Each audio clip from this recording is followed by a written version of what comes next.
welcome to Infamous, the audio podcast. This is Brandon, or Mutilus on the forum. This is Parker. Go by Dr. Mantis Toboggan, MD, on the forums.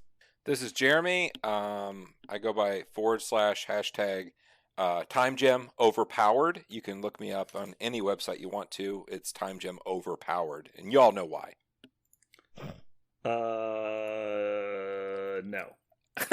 I feel like this is actually an attack on Doctor Strange, and they did not want Doctor Strange taking 4 actions. I feel like that's the only reason this is getting nerfed. I was very excited to use the Time Stone twice with Doctor Strange, but they're not going to allow it. Sad. Denied. Yeah, very sad. So quick news and announcements. Parker is down to 622.5 episodes of probation. Well done. Good job. He's been working those hours off, isn't he? Yeah. Mm-hmm. Yeah. He's getting a half episode credit today because he's sick and he's not giving his full effort.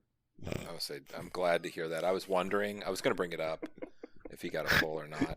He's not giving it his full effort. Not giving it his full. His weak constitution. Yeah. Parker's just here crying like through the pain. Just the dumb. Do you disagree? You think it should be what? It says 622.5 on the form. I'll tell you what. We'll go ahead and round up. No, I think it needs to stay like this. I think 622.25 because you did for the first time show up on time and then complain that everybody else was late. I did not complain. You definitely were like, "Where's Jeremy? Have you called Jeremy yet? Why isn't Jeremy here?" I didn't say those 3 things in that order at all. Verbatim. I said, "Rude. Did you text Jeremy?" You said, "No, he's usually coming." I said, "Okay, I'll text him." Usually Jeremy's here an hour before you, so I think it's okay. I'm like, fucking whatever. Jesus Christ. The one time you beat him here. I did not. Jeremy, were you taken aback by my message? I tried to be cordial. I saw it long after I had logged in and saw you. Yeah, that's why I know, because Jeremy's like making the effort to get here before we message him. That's where Parker is literally asleep when we're trying to get started. All right, so let's get into it, Parker. I tell you what. Because you're in so much pain, I have adjusted it. You are down to 622.25 episodes of probation. There you go. Well done. I am so proud. Thank you, Master. I mean, that's a 50% increase in participation counting. Like, that's a noticeable increase. Mm-hmm. Beatings will continue until morale improves. Yeah. All right, Parker, take us into it with your voice modulator. Okay, I'm going to try not to sound like the guy who's been smoking all his life. Okay. News. So, we got Black Order news. Black Order is getting a big facelift. I'm actually really curious. After just being pwned by this fellow, Corvus Glaive is getting changed a bunch. First thing is, husband of Proxima Midnight and wife of Corvus Glaive, their ability to activate each other is now going to cost 1 power in order to activate. Also, it's being reduced from range 4 down to range 3, so they'll have to be close together and have to spend a power in order to get an activation chain. Do we think this is going to be copied over to other characters with this ability? Or you think it's specifically only for these two because they're egregious at it? I think it's these two. Yeah. I think because I think if they did this to Sin, it would be a noticeable impact on Crossbones. Also, I hate to imagine a world where we're kind of seeing it, like this homogenization of all the characters that have a like power, kind of like all becoming the same. I don't know if that's cool. Like, I would like to see them different than another. That's fine. I hope they just keep with that. I think it's definitely fine if they have different ones. Some powers obviously should be similar, like obviously the generics like Wallcrawler and stuff. Mm-hmm. And I think most of the damage reductions, it's probably best if we keep those as similar as possible. But if it's some kind of like unique ability like this that's pretty rare, obviously it doesn't need to exactly copy. I would agree. I would also say that there is a downside to that. There's a difference between Proximas and Corvus Glaives and Sin and Crossbones, which is it only goes one way with Sin and Crossbones, and this one it goes either way. So that's On this version of Crossbones, yeah. right. But like theoretically, there could eventually be a second Crossbones that does have it. That's true. If they did, I agree with you that the way they talked about it here in the text is really clear. They did not like how incredibly flexible the two of them were with it, and how far-reaching the effects were. How you could do this kind of stuff from across the board, and it seemed to be way unfair. And I don't know if Sin and Crossbones feels way unfair because Crossbones is moves so short. Like Sin's almost tied to a shorter character. Now she is a ranged character, so she can pull it off. But unlike Corvus and Proxima, where they're this very flexible duo all the time, moving like crazy and getting up close to your face, Sins and Crossbones I don't think are playing that way. And so I actually think the homogenization thing is a good thing if the homogenization rules are ones that are like showing up in the meta and working, like they don't feel like they're overpowered. We're going to get to one here in a little bit when we get down to other characters in Black Order, but so it makes them play fair. Like when it comes to a crisis and checking shit, it makes them play fair. Right. Like because right now, as they used to be, they're very unfair. You check things twice. You get to check things like all kinds of times. You get to get a lead with a faction a affiliation that was super strong as it is. It makes them fair. Jeremy, I think you meant to say faction there. Affiliation. Fuck you. Yeah, I totally agree. The ability to steal priority should be a premium. It is one of the, I think, worst mechanics in the game. Not because it doesn't function well, but just because it's so important and there's so few things that interact with it. You have very little decisions that you can make throughout a game that will affect you gaining priority. And so anytime you have something like this, when it's a 3-point model using a free ability and it's changing the game on that level, it's probably too strong. And so there should be some kind of punishment for breaking the normal activation order and affecting the way priority is dealt out. So I think that is an important change. And as far as the getting multiple objectives and stuff, that is also very important. That massively impacts the game.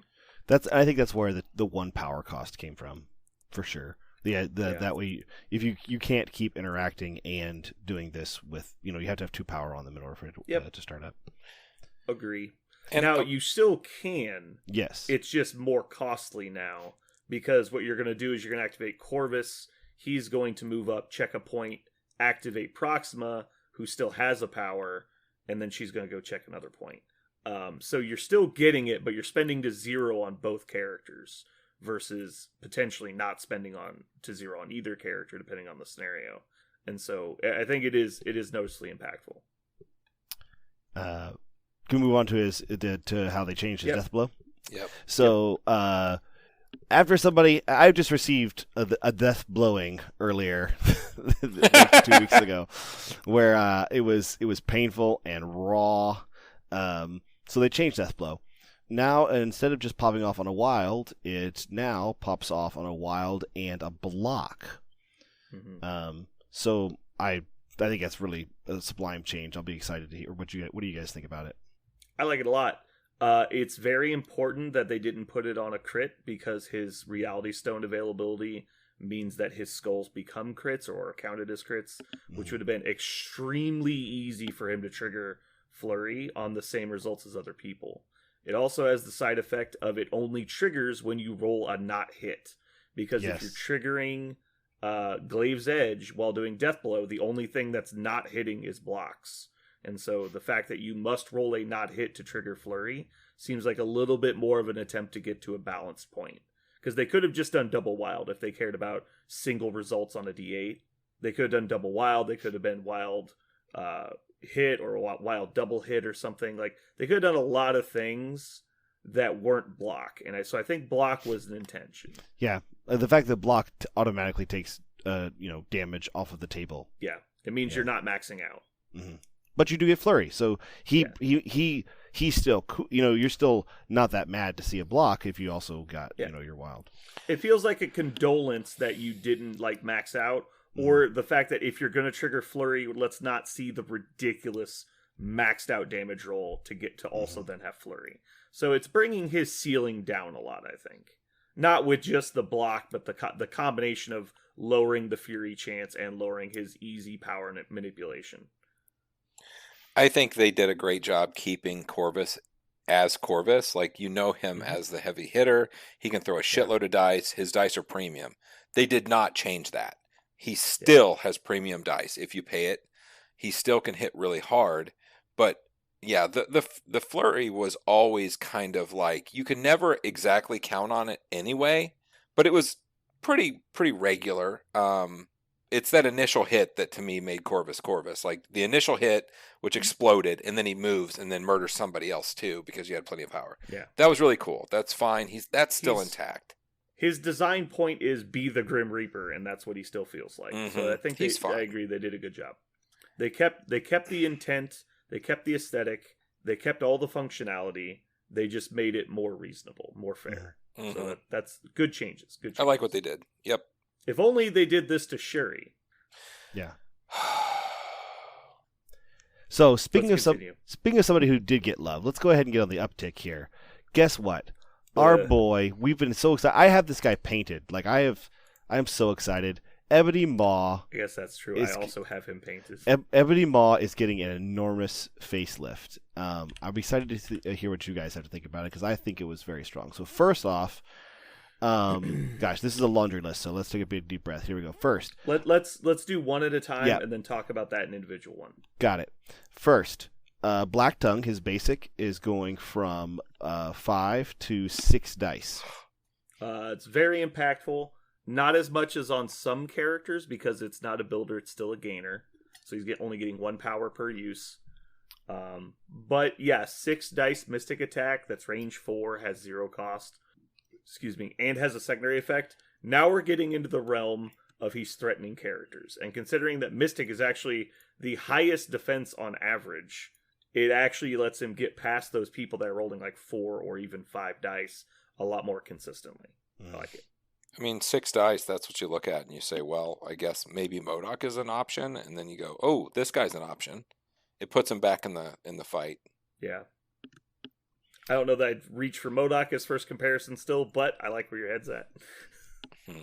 I think this one thing that this does is it lets him, before you were taking him only for like the ability for him to manipulate the board and but this is now he can just, if he has nothing else to do, if he's all out of terrain to toss and stuff like that, he can just sit there and turret, and you be excited about that.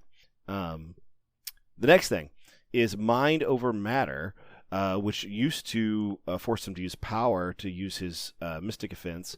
Now it works just like Enchantress' ability, where your opponent has to pay 2 in order to avoid using his Mystic Defense of 6 dice. Absolutely massive. When we talked about this exact interaction twice before, in the Black Order rating episode, and then again when we were talking about Jean Grey and the power scaling or the interaction of power gain versus power cost that a lot of characters were having, we talked about characters that generated more than 1 power commonly had very expensive abilities. And that the fact that you get additional power is actually more often than an example that this is an attempt to nerf your character, because they're going to increase your generation, but then also increase the cost of your abilities. This is one of the cornerstones as to why he did not work on the table. It's because he never had enough power to simultaneously defend himself and attack. And so he was either sitting there doing nothing defending himself, which meant he never had any power, or you spend a bunch to attack and he got one-shotted. And so it was very frustrating to play on the table. This is a much better increase to this. You don't have to save power for defense, but he's also not unkillable. I like it a lot. This is, I think, the perfect change. To kind of lump it in there, speaking of the one-shotting effect, they also took his energy defense and increased it by 2 and gave him 2 more health on the backside. So now he's no longer like insta-removable. Even if you can pay, you've got to be hitting him with physical and paying 2 to expect to remove him, and now he's not one-shottable really at all. A 5-cost character that's not one-shottable. Huzzah. Jeremy, do you have an opinion on this? I think it's clever and nice, and they're using other things that they've already shown work. Good move. Sounds good. I've never used Ebony Maw, so I don't know how shitty he actually was, other than to look at his card and say, that looked like crap, so I'm not going to use it. Now, It was real bad. yeah, I mean, I could see that. It seems good. Well, I mean, it's always good. It was insulting, the fact that he had 11 total hit points and he was physical and energy defense too. That was fucking insulting for a 5-point model. I know when attacking Enchantress and having to pay that 2 to do it, that is so costly to get through their defense. But Enchantress doesn't have 4 base defense. Yeah. So like I doubt you'll only ever see it probably when he's getting attacked by physical, and most characters have physical attack, so it's not like it's going to be hard. But there's a lot of people that have a good energy attack that is probably going to get taken off the table for that. Like they're not going to bother, or they'll attack you with the energy and you're going to roll 6 because they're not going to spend 2 to only drop you by 2 dice. I think anything that causes you to pause and think about what you're doing is amazing. And that's exactly what it does. Like, oh, should I pay that? Should I not pay it? What should I do? Like this guy's here. Like, that's phenomenal. Good. I mean, that's great. Also, the fact that they've massively increased his power availability, it actually opens up stuff like Mind Stone and Space Stone, where before it was an option because he literally couldn't even afford to do it. It's like you could give him the Mind Stone, he wouldn't even have the power to use it. It was stupid. Now those are also in play. Parker, go ahead. They did, however, give him another way to spend power. Besides, Telekinetic Powerhouse is still there, which is his crazy good interactive terrain throw. But he has now Telekinetic Deflection, which is off of what's that mutant called? The old lady Cassandra Nova. That's it. Cassandra Nova's card has it too, but it's a 2-cost. If this character would suffer a collision, he may really use it, and it does not suffer damage from it. So as long as he has 2 power, his 2 physical defense are not going to be a hamper for him being thrown.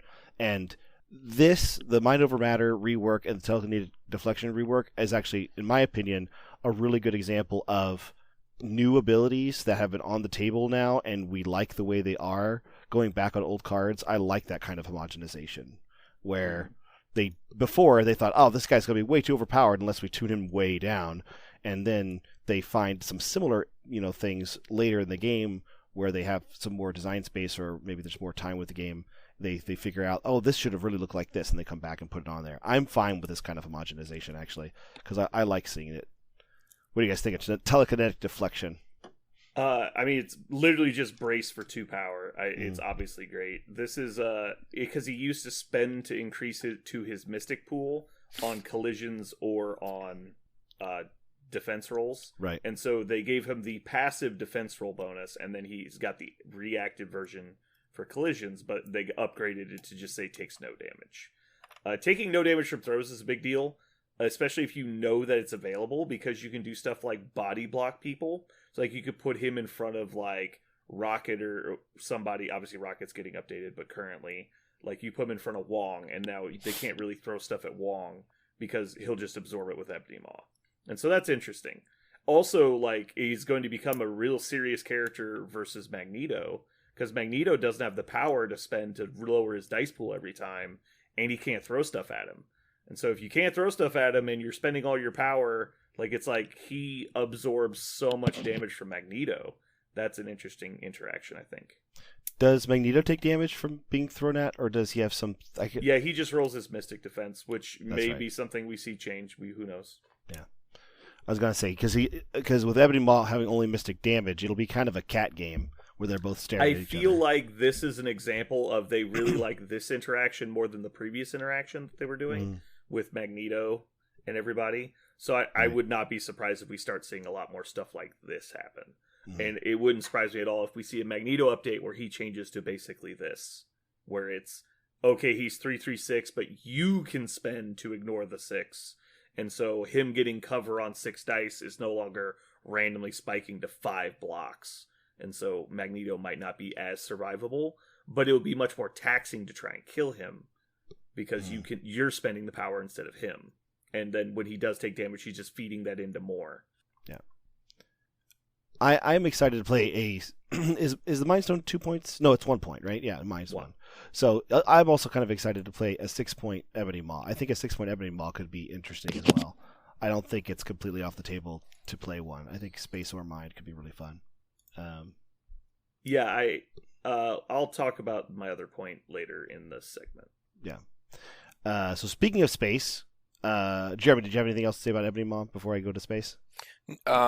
Just that he is definitely back on the table for me. Yeah. Like, I get to look at him and go, cool, I'm going to try him. He went from worst model in the game to playable. Yeah. Yeah. Yep. He might actually be one of the better models in the game. I mean, who knows? Yeah, I think he's still worse than MODOK, but there's a conversation there where it was literally get laughed out of the room before. Mm-hmm. Yeah, MODOK can still get thrown. If a car hits MODOK in the face, he just could just fall down. Yeah, I mean, MODOK takes damage from collisions, but his force field makes him take way less damage from everything else. Yeah. It's fine. Yeah, I think it's good. Yep. So we got a new gem that Ebony Maw can take, Space Gem, or rather a rework of the old gem. Space Gem is now cost 2 to do this new effect. Choose this character or an allied character within 3 and place it within 2 of its current position. This superpower can only be used once per turn. And it's going down. That's the same as the old one. Same as it always was. It just went down in point cost. Yes, so it went from 2 threat down to 1. Basically, I think it's because most people were not going for it because the Mind Gem was 1, and so they just went for Mind. You may start to notice a trend. Yeah. Yeah. Obviously, this is the only reason Space Stone was never taken, because it is a good effect that it wasn't played because 2 points wasn't worth the effect. I like it. And now, finally, the Time Gem, which is my favorite change after playing against Thanos a whole bunch. It is now 1 cost instead of 2 costs, but it's completely reworked. Now for 2 power, when this character is attacking, before the calculate success or failure step, at the end of the modified dice step of the attack, it may use this superpower. The attacking and defending characters reroll all of their attack and defense rolls, including skulls. Ooh, I missed that. Attacking and defending character? Uh-huh. So it is exactly recalibration, but it also includes skulls. It's recalibration. Yeah, it's and more skulls. like it. Yeah, it's like Book of Truth meets recal. Mm-hmm. I want to pull it up. It's Strange's effect. It's not, because it rerolls both players' dice. Yeah. Well, on That's both players. the part I didn't notice. Yeah. It's attacking and defending. It's a recal plus book. Yes, basically. Yeah, recal plus skulls.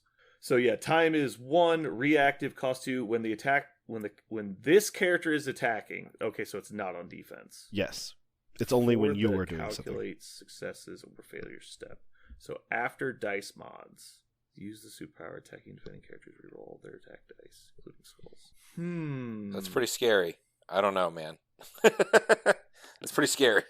I'm just thinking about the implications of playing it with Strange, because he has a similar effect. Okay, so the normal. Oh, also there's a new card symbol in the corner. Oh, really? It's a Mjolnir. Yeah, it looks like Mjolnir. So maybe more Asgard stuff coming. Spoilers! I wonder if anybody else noticed that. I just saw it randomly reading it. So anyway, Strange's ability is to, in the dice mod step, he can reroll all of his dice, including skulls, once per roll, and can normally and is allowed to reroll skulls. So it's a separate ability. Just like Miles is allowed to reroll skulls, and then also once per attack may reroll all of its attack or defense dice. And then this is reroll after the dice mod step at the end of it. Both players reroll, but only when you are attacking. So it completely resets the attack barring dice mods. So this could be interesting for people with stuff like energy absorption, because it happens after dice mods. It could be good. Only works on attacking though, so it's not good for people with Pierce. It's not good for anybody that requires dice results. I think it's really weird. One interesting interaction would be, does the Shield of the Seraphim work on this? Whenever this character rolls dice at the end, after the effect is resolved against, if it rolled, no, so you still need the block before, so you can't like get the block, gain the power, and then re-roll it. Like it still doesn't matter. Mm-hmm. Huh. I'm wondering if I'm missing anything here. It seems okay, The fact that's only 1 point is a big deal. So that would now all the stones are just 1 point. Right. So changing the stones in and out isn't even going to be that big of a deal anymore because they all cost 1 point anyway.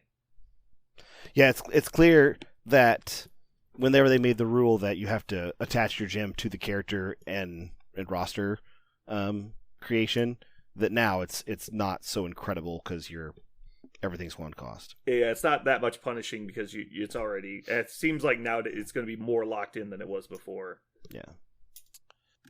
The only time it seems really good is when you've got someone that is incinerated, has, terrible defense, and they roll, something, and then you roll garbage too.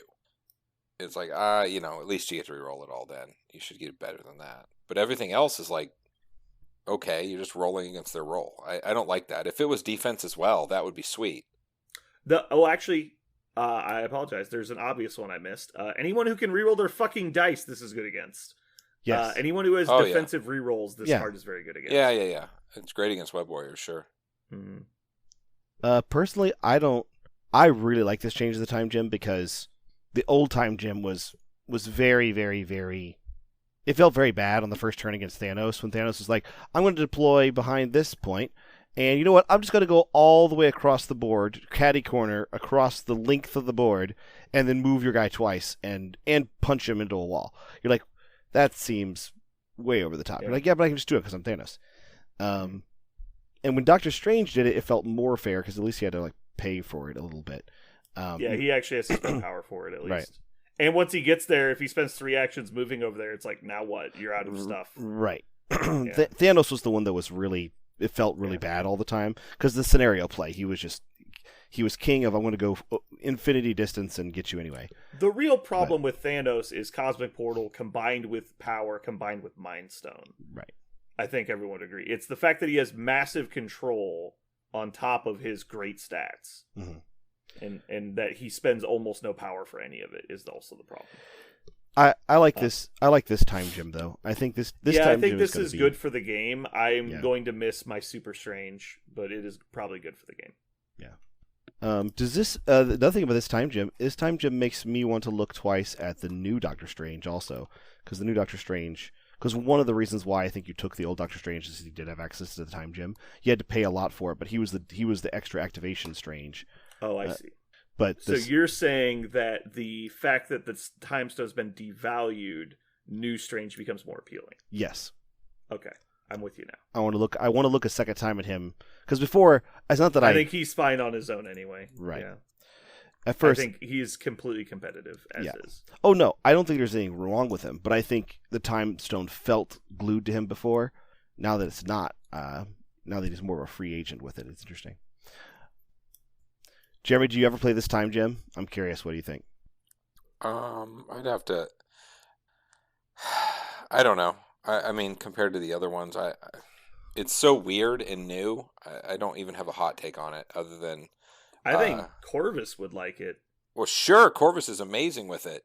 You have that crappy roll or whatever, or they roll decent against blocks. You're like, oh, well, you just do the Glaive's Edge. You come in swinging. And you're like, oh, who gives a I fuck? didn't roll nothing but I rolled a bunch of blocks and skulls. Fuck it, reroll the whole roll. Yeah. Oh, or you spiked on defense. Let's get rid of that. There's a couple times that it's good, but which makes it more interesting. It's not always great. So it's definitely more fair. That's for sure. It's not just oppressive. That's one of the reasons why I don't. That's the reason I don't see myself taking it, and the main reason why is I feel like, and maybe I'm wrong, I feel like reality is always going to give me something. Like I'm always going to get something out of reality, mind, space, even power to a certain extent, because the characters that they go on are all use it somehow. Like all those things are happening every turn, sometimes multiple times. But this one feels like once every 4 turns, I'll be really excited I had it. I don't know if that seems like it's worth 1 point and 2 power. So I don't know. What I really like is you create beater Thanos. Like, throw the reality gem on Thanos if you want to use him, and then throw that thing on him. And suddenly, you're fishing for good shit because he needs the wild to really amp up his damage so he can punch you into your friends and stuff. And if you miss the wild or you don't get a skull, you go for another try. Like, that's a lot of dice fishing for things that are really good. I think it's still worse than current because time and Reality Stone was a combo that got played. But I don't know. I think it's worse, but it's still interesting. It still works. Yeah, it's slightly worse than the other version. Sure, you want to be able to have the option to move and stuff, but you can't. Yeah. Like, it's just its own thing. It's different. We'll see. See how it...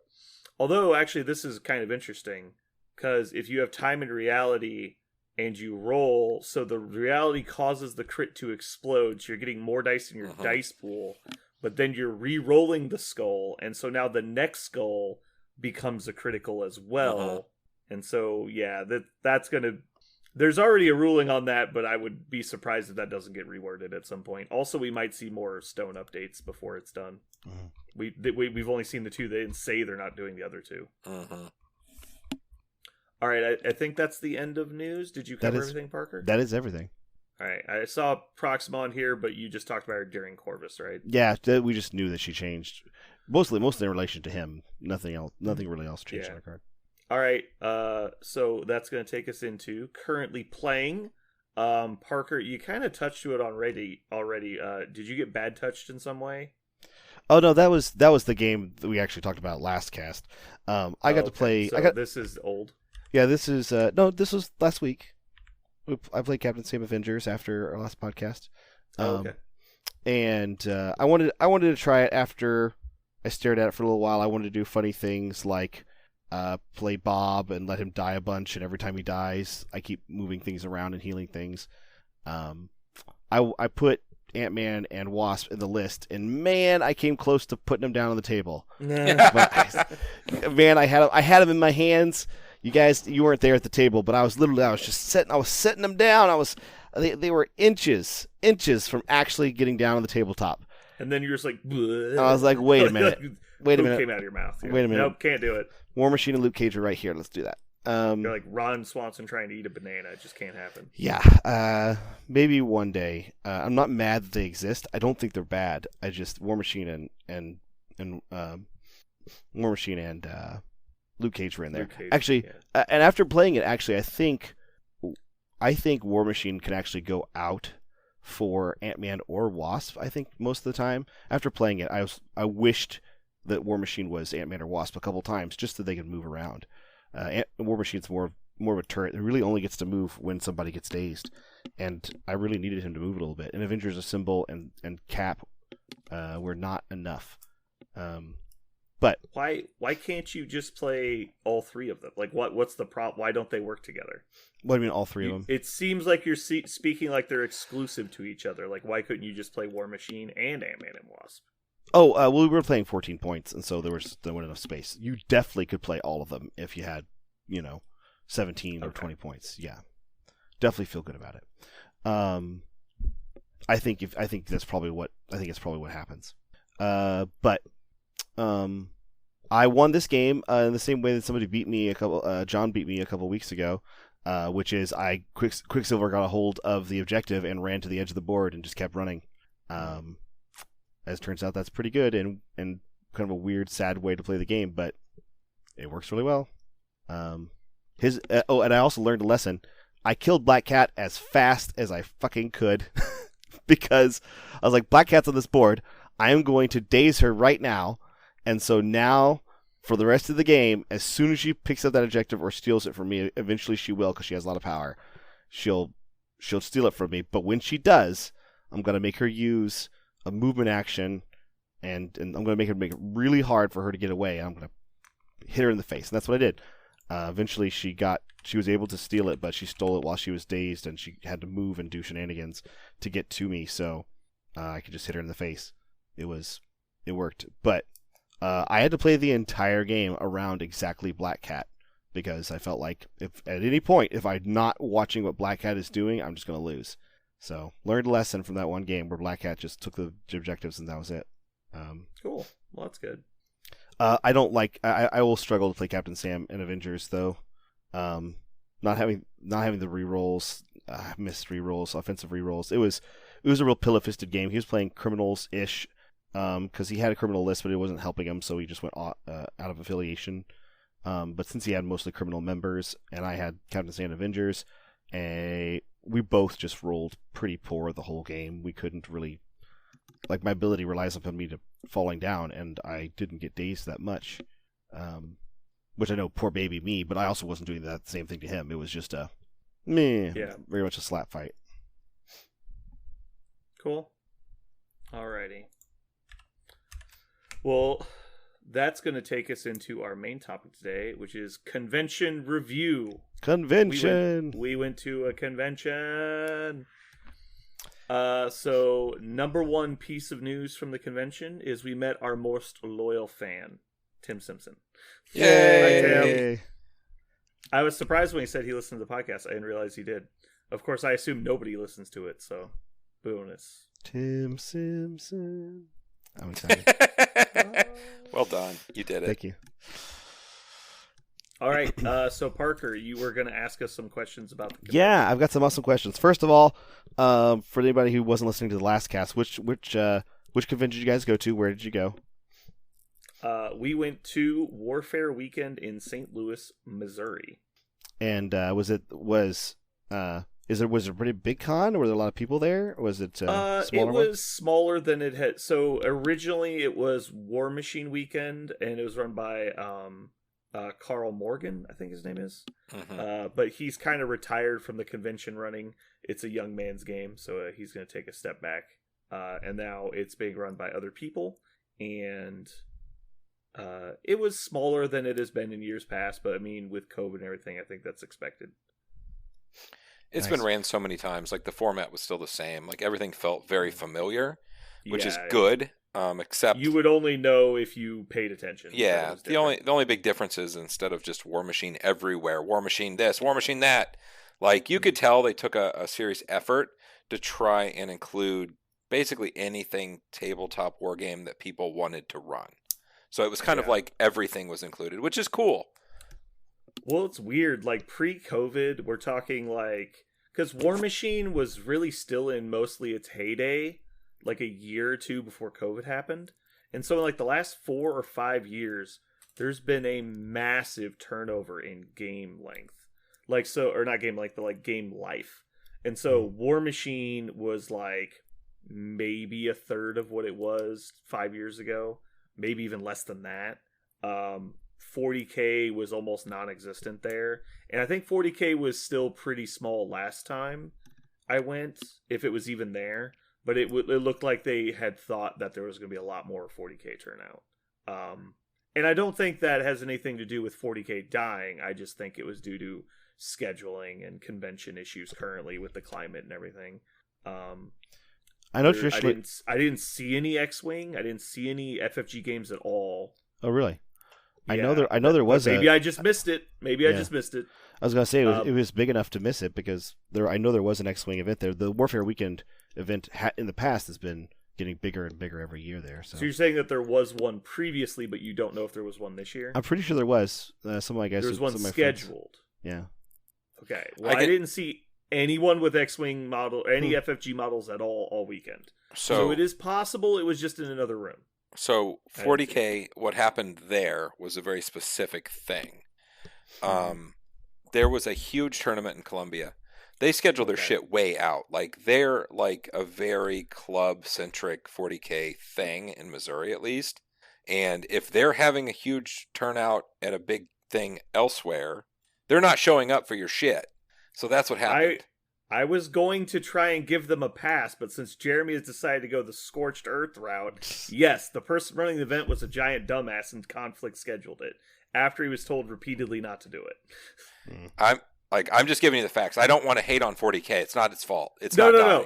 I know exactly what happened. I was giving them the out. That is, we're going to pretend we don't know what happened, but fine. Jeremy wants to make enemies. Jeremy does what he wants. Okay.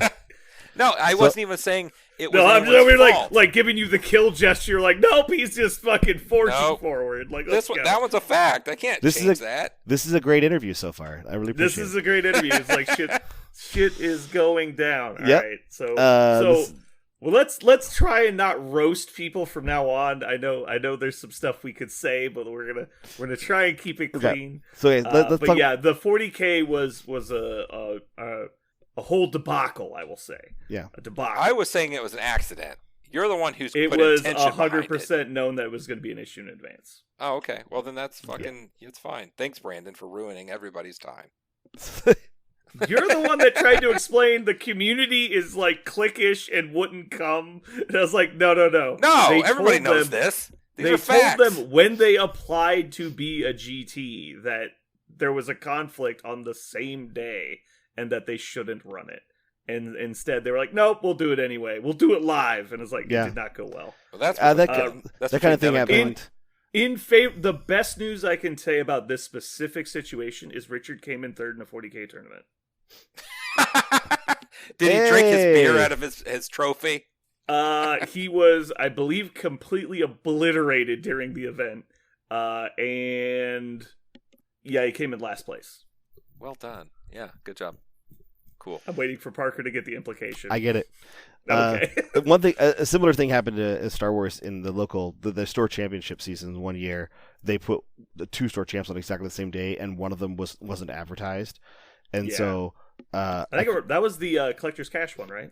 I think so. Yeah, and Yeah. it I was. remember that. I went to it because it started in the evening, and the other one started in the morning. I couldn't go, so I was like, I'll just go to this one in the evening. I didn't even know this existed, so I went over there, and I was one of 5 people. It was pretty weird, but so the MCP turnout. What were the events like? How many events did they have? There was just the one tournament. I will say I don't think it was super advertised well. Apparently, it was always advertised as a 2-day event, but the way they did it on the website was there was a second event listed that said final event, like it was a wrap up of the first event. And so apparently it was always intended to be a 2-day event, and we did not realize that when we went, because we only went to stay for Saturday and come back. And so we were never intending to stay on Sunday, but apparently there was a high likelihood that could have happened. But I think it was a pretty decent turnout overall. I think it was more people than I expected, because it was about the same turnout, if not a little more, than Monpok at Adepticon the last year that we went to Adepticon, which was last year they had Adepticon. And so I think we had like 26 to 30 people. There's a few people that didn't play in the tournament. We had 26 for the tournament, and I think there was about, I don't know, a half dozen or so that didn't play. Like Jason was there, one of our semi-locals. He comes to a lot of our events. And he was there, but he didn't play in the tournament. Awesome. Now I have a really big question for you. How did they manage terrain for Marvel Crisis Protocol at an event with Brandon, more than like calm 5 down. people? All right, let's Calm down, Brandon. I'm gonna hold on. I'll be back. I'm gonna go strangle a wolf. Hold on. Was it bad? I actually had a question because I don't know what I know there was we mentioned it in the game store for like 40 seconds. He goes, I don't know how you do it, and we just kept playing, that night at our game store. Yeah, it's like, we'll find out, and then like keep going. Yeah. I think they did the best they could with the situation they had, which is a new game with unique style terrain, and we don't know how many people are coming, so we're going to do the best we can. I think they did. Tim ran it, and he did a good job. I think he tried to make most of the tables fair, and he's doing it with a lot of, I think, lend-lease terrain from other people. Mm-hmm. And I think they did a pretty good job, but it's clear that the terrain is not there yet. Mm-hmm. There's not enough terrain that people have that is easy to travel with that we can make easy boards. Even to the point where I spoke to Nigel about making that neoprene 2-dimensional terrain that we used to play with War Machine, specifically for Marvel stuff. Because it's just unrealistic. Like, okay, so we have 26 people, but we could have had upwards of maybe 50 at the absolute max, theoretically. Mm. So if we had 50 people there, that means you need 25 tables. And the guide that they've given out for building terrain for tables says that you want 30 or more size generally, total size for a table. So 25 tables times 30 size is a lot of fucking size. Yeah. That's 750 total size pieces of terrain. And so if we average that out to, say, 2.5 total size, that's still 300 individual pieces of terrain on average. That's insane. Like, that's crazy. Like, that's a lot of stuff to bring to a tournament. And in War Machine, it was just as hard. but they were always take place at like game stores and stuff. So there was this backlog of inventory of terrain you could like use in a pinch. And for War Machine, that's why we adapted to the flat terrain. It's because not only was it easier to play on, but it was also like so much easier to travel with. Like I could bring 30 tables worth of terrain in a fucking Tupperware bin. Mhm. Like I've done it. So All right, I've got a comment on all that. So go, hit me. the one thing that we became spoiled with, or at least myself, is we're playing superheroes fighting in areas where superheroes would fight. You have streets, and on the streets there are cars. And then in the areas where there are not streets, there are buildings. I got very used to doing that. We would design our shit. We'd have light poles where there should be light poles and cars where there should be cars. Having a table that's like, I don't know, is just a grass mat.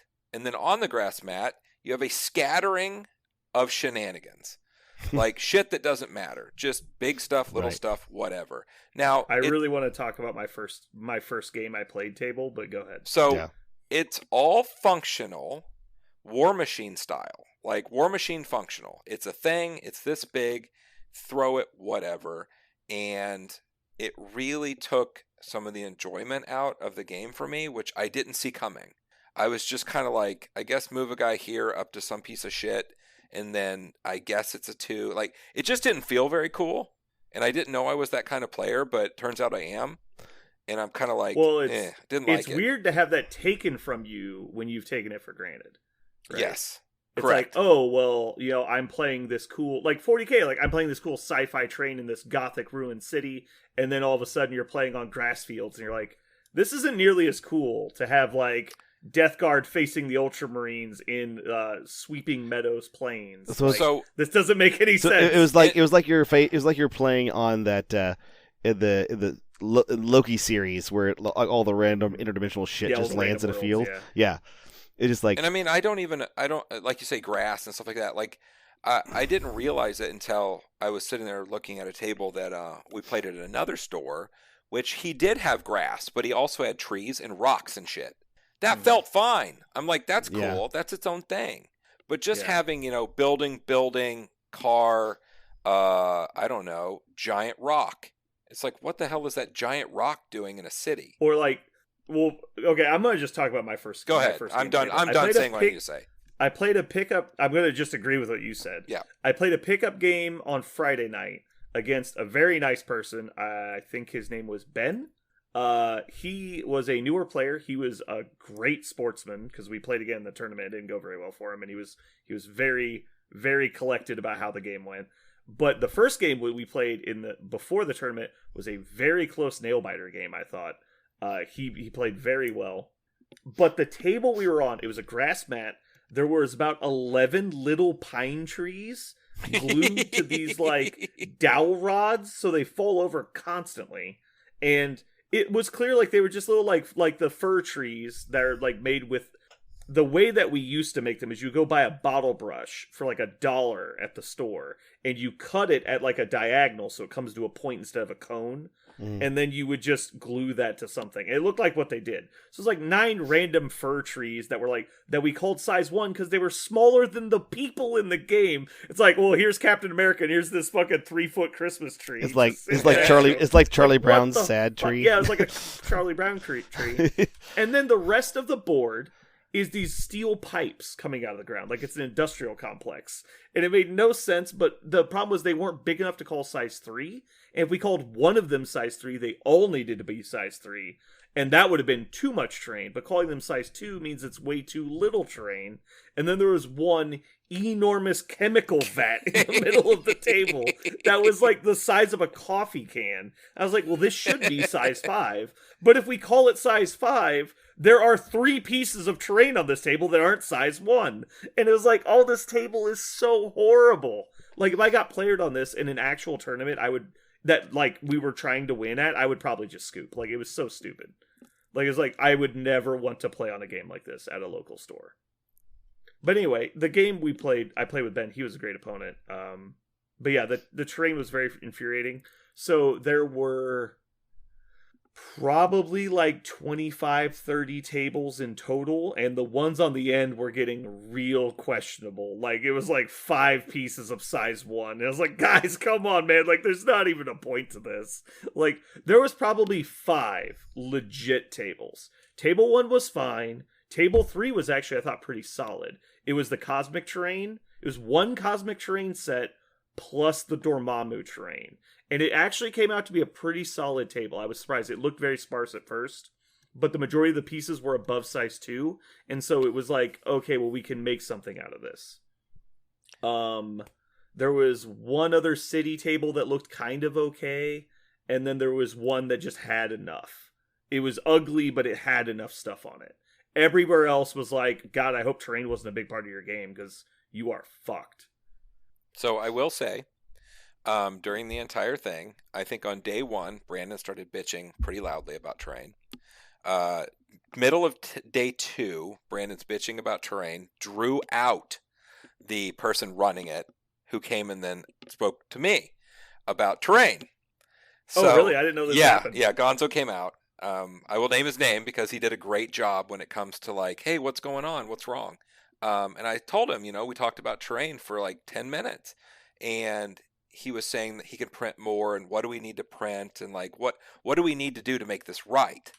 And so I showed him, I'm like, see that table there? That has cool stuff. This table here, cool stuff. I'm like, but this stuff here, not so good. So we did take some time and talk about it. I'm very positive about next year and what he might be able to do, because he was super interested. He's like, well, why? What's the problem? I want this to be cool. So I will say Brandon personally caught his attention because of as much fucking noise as he made about it. There you go. I am not a quiet person. Well, actually, I am a quiet person. I'm not a low volume person. Correct. There you go. So you did I draw don't him out. talk a lot, but I only say shit I mean, and I say it loud. So yeah, I think you caught the attention of the right people. Hopefully, well, you came over and talked to me afterwards. I basically said this is a shit show, so I just didn't know that happened. Yeah, no, he. So my problem wasn't that the terrain was ugly. Obviously, you have to do what you have to do at a convention when you're supplying that many tables. It's just the nature of the beast. I totally get it, and I get that it's the first time. I expect there to be growing pains. I'm not upset about it, and I'm glad that it's being looked into. The problem I had was we had more tables being used than we needed. There were more tables set up than we were using. Mm-hmm. So what should have happened as soon as the tournament started is they should have just condensed the tables and increased the quantity of terrain on the tables. But that didn't happen. And so that would have been the fix. Like, hey guys, open play. We don't know how many people are coming. Once we know how many people are coming, we'll spread the terrain as thinly as possible while only doing tables that are in the tournament. I see that might have fixed it for you. For me, I really like. I think the that part aesthetics of the thing game is a whole different conversation. Is aesthetics, and that's what I talked to him about, as well as the amount. So I think the combination between your loud mouth and the fact that he knows he could talk to me and I wouldn't give him shit, I think next year might be a little better. I gave honest, constructive feedback. I did not. You did. I'm just not going to go into what specifically I said because it was a private conversation. So now, see, I could actually see, like, you could make a cinematic, like, you could take some stuff from like fantasy type terrain. Not everything is insanely large. One example of like a good table, because I've already talked about we've talked about a lot of the table variants. So that first table I played on where it was like trees and pipes in a forest, that didn't make sense. But there was one where it was a desert map, and there was way more pipes and no trees. That table looked fine, and there was enough terrain on that one that it worked. And so that was perfect. Like, the stuff they had could work. It was the concept of, hey, what are we putting on this table? I don't know. What's in the next box? A bunch of fir trees. What's the map? A city map. Fuck it, there's trees everywhere, including in the middle of the street. Like, that's like all the trees. Like, that's what Jeremy's complaining about. 12 Monkeys and I'm style, complaining about the fact that the total size was 18. And it's like, and all of it was size 1s that were nowhere close to the middle of the board. Like, there's like a circling of trees on the border of the table and then like 3 pieces of terrain in the middle. I'm like, this isn't a table. Like, this is not how you play the game. Right. And so if I lose a game in a tournament because the terrain is so stupid, I'm going to get seriously upset about that. And I don't think it happened. So just for clarity, I don't think that happened to me. It might have happened to somebody else. But if I go to a game and I lose and I'm playing on an ugly board, I'll be annoyed. I won't get mad, right? Like, does that make sense? Mm-hmm. Mm-hmm. That's the difference for me. I'm actually with Jeremy on this one. Little case in point, Jeremy and I wanted to play a game at a different game store. Was 2 weeks ago, and we didn't have a game mat, and so I was like, I need to go buy a game mat. I just need to go buy one, and so I went, back to Brandon's store and pulled out the game mat. And he's like, the one we got is this Cosmic Terrain one. And I went the Cosmic Terrain one. I looked up the Cosmic Terrain. And I go, I'd have to buy Cosmic Terrain. It's like I couldn't think. I don't want to put pipes and rocks on a cosmic map. You know what? And so I didn't get it. And now, if I ever need to play a game, I'm just going to take out one of my X-wing maps because they're exact same size, and we'll just play. We'll just play hovering around in space because that'll be as interesting. Exactly. That'll be as interesting as playing on a cosmic map. I mean, if you want, I think we have like a grass mat that's a 3x3 at the store. Right. I just assumed you wanted an MCP mat because that's what you asked for. It's funny. This conversation is making me wonder how ugly would it be to play MCP with some of that Marvel terrain, with some of that War Machine neoprene, and like I still have rock walls, like 3D rock walls and all that stuff. I can't remember. wonder Jeremy, how was it you that possible brought that'd be. this up? The neoprene stuff? I did, yes. Yeah, and so I told Nigel from Muse about it, and he said that they're in production of 3-dimensional terrain, and so they're not looking at making any right now. But I thought it would be a good idea to print those for mainly for tournaments, because with the way the terrain works, it's basically a 2-dimensional game anyway, right? Mm-hmm. Like, how easy would it be to just throw down some neoprene and play a game? It'd be super clean. Because anytime you're trying to move over a car, it's like, well, I can either move the car or, just eyeball it, basically. Those are your two options. Well, if the car is flat, you can just move over it. Like, you can easily place a base on top of the neoprene thing and see if it fits. Like, you have to argue about it. It's like, well, the bumper sticks out a bit, so my guy's going to overhang the hood of the car with his base and then get knocked off in a minute. It's like, it's very clear as where stuff is. And so I think it'd be fine. Obviously, it's not the most dynamic looking, because flat terrain is flat terrain, and it's not as cool as having 3-dimensional terrain. But for tournaments, I mean, I'd be all for it. Yeah, it makes it very clean, very easy. I thought at first I really wasn't going to, as somebody who loved playing on really cool boards, I thought I wouldn't like the neoprene stuff at first back in War Machine days. But I very quickly completely lost the need for 3D as soon as my model didn't fall over. As soon as I wasn't, Well, the funny thing about 2-dimensional terrain is it only looks bad when you're not standing at the table. When you're standing at the table, it looks like terrain because it's great. a top-down view. Yeah. It does not. Yeah, you're right. It doesn't look as cinematic when you're walking into a game store. But if you're standing at the table, I would completely forget that I wasn't playing on some cool thing. Now, the alternate argument to that is for like a cityscape, city fight kind of thing where you have multiple levels going on and stuff like that. But the problem in this game is the only interaction with multiple levels is your character just moves short. And I don't know how many times I've just been like, I guess I'm going to put my movement cursor, my movement thing here, and it's going to be he's kind of moving short from here. If you're trying to move on top of an apartment building, it's like, how do you measure that? You put the stick a foot off the ground and then eyeball it to the bottom, like especially with a move longer. It's like Gwen's gonna move long off of this car onto that building. It's like, just eyeball it. Like that's all you could. There's no way to accurately measure that. Right. It's like if I told you had to get within a 1/16 of an inch, you couldn't. It's just not gonna happen. Yeah. I would be all for it. I would like to play with that. That would be fine. I don't have any issue with that. Especially specifically for the larger terrain or the non-flat top terrain. The kiosks are probably fine because they're so small and they're so flat on top. But the cars are what bug me because it's really hard to get some models on cars just because they're weird. I don't know. At least once a game, I lose track of a fucking model that somebody has hiding. That, it would eliminate that shit. That's fun. It makes me so mad when I'm activation order, I've counted it up, I've looked at everything, and then halfway through, oh, here goes Black Cat. What the fuck? Code with the objective is going to activate while standing behind this kiosk, and you go, God damn it! Yep. It's like this game is over. It's like Quicksilver's going to advance over this kiosk. God damn it! Like I totally forgot he was back there. Mhm. I guess I lost this game. All right, cool. So that was Terrain. Parker, what else you got for us? Okay, so now I want to know win-loss. What was win-loss? How did you feel about? Should we go through our individual games, or you just want the total? Start with the total, and then I'd like to know more about Okay. games. I cannot wait for Jeremy to go through his round by round. Shut the fuck up. Fuck you. It's Win- gonna be so good. So win-loss first, so Brandon. good. I don't think Jeremy's told you yet. I think you're gonna love this. Okay. So my first round opponent. No, I want to know was- win-loss first. What was the total? Oh, win loss. I went. Well, it's a spoiler. Oh, what? Oh, okay. I went 4-1. 4-1. Okay, tell me about it. Yeah, 4-1. All right. First round, I played a nice person from somewhere named something.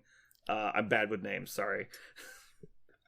He played Convocation, which is interesting because we were told in advance that models that were not out yet would not be legal for said event.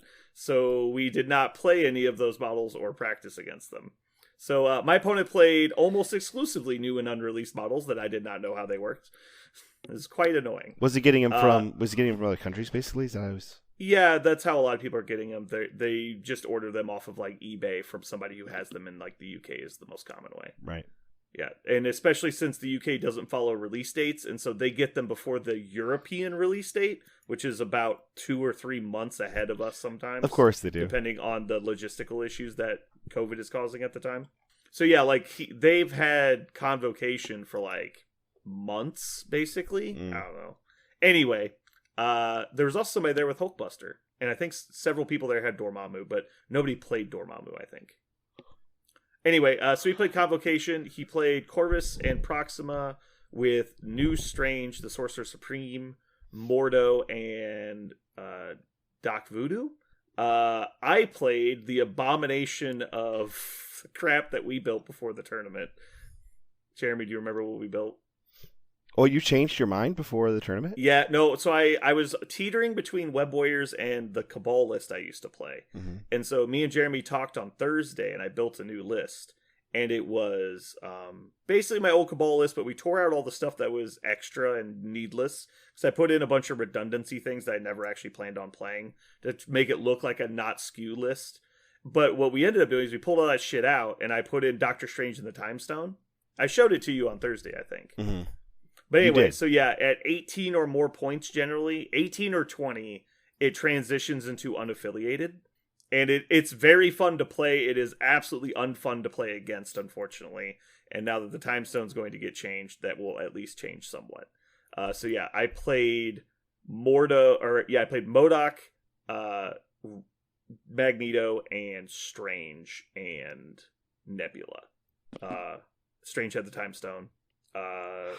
It went very not good for him mostly. Doc Voodoo moved up to contest the middle point and then basically died horribly.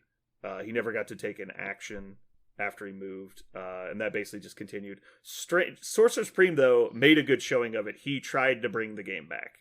It just did not work out. Strange is pretty cool. He has a lot of fun rules. I did not realize, I know I read it at some point, but I didn't realize that his Thrown Dagger thing can choose its damage type every time, which makes it much stronger than it initially reads. But anyway, that was round 1. Round 2, I played the same guy I played before the tournament. I believe his name was Ben. He played Defenders again. I played the same 15-point list, which is Red Skull, MODOK, and Magneto. It went much better for me this time. And I tabled him on like turn 3. He got, I think, overconfident based on how well the first game went. He wasn't as afraid of me, and he overextended with Valkyrie. And so Valkyrie never got to make an action. And then he tried to run up and save her. And so because of that, Daredevil never got to make an action. And then Luke Cage got to punch once. But conveniently, I'd hit him so hard he had 10 power at the time. So he did the Iron Fist attack, which activated Magneto, who immediately got Cosmic Invigorated and killed Iron Fist. It did not go well for him. And then basically it came down to MODOK was mind controlling his Doctor Strange into his deployment zone on turn 3, and we just called it there. Mm. Anyway, it was again a great opponent. Oh no, I only went 3-1. We only played 4 rounds, didn't we? Mm-hmm. I went 3-1, not 4-1. Next round I played Black Order. I had never played the matchup before, which cost me really big.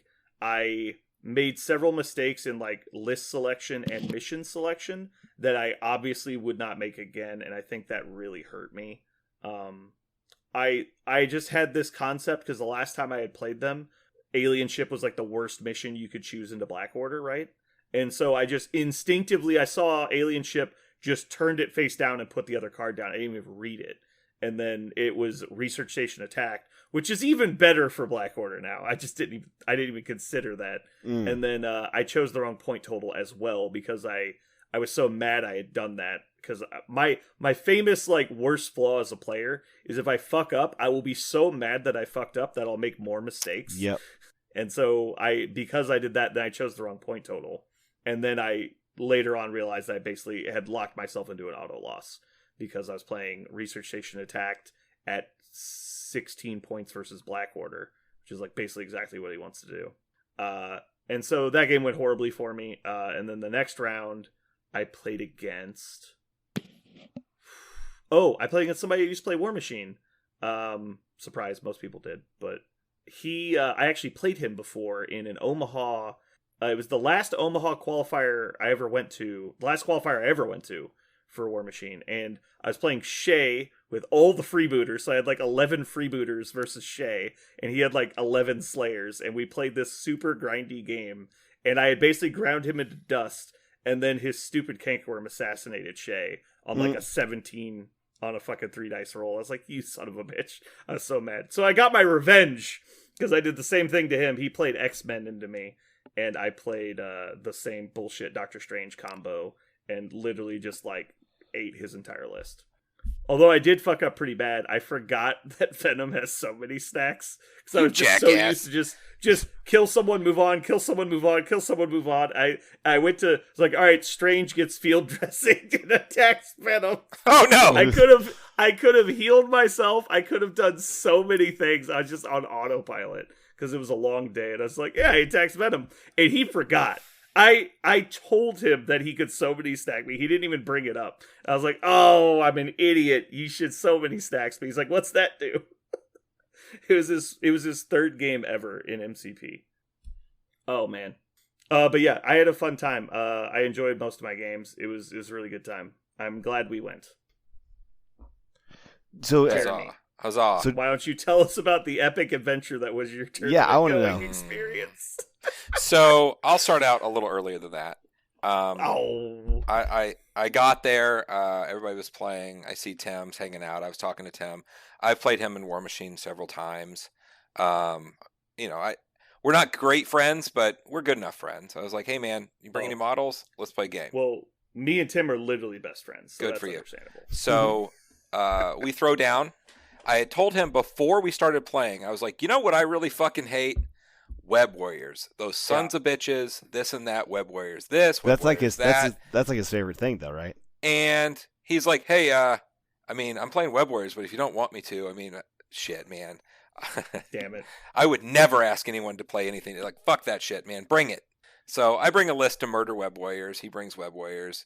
And for some reason, Gwen decided to go ham on me.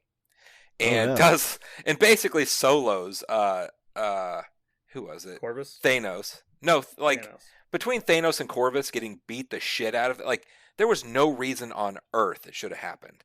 That's right, because Corvus just died to like fucking collisions. Oh, it was ridiculous. Amazing Spider-Man like swung in. He was like, "How about I only roll momentum?" So Corvus just dies. It became a game, and he ended up taking that game because he was rolling really good. And I mean, he plays a lot of TTS. He knows what's up. So we played a really good game. It was really fun.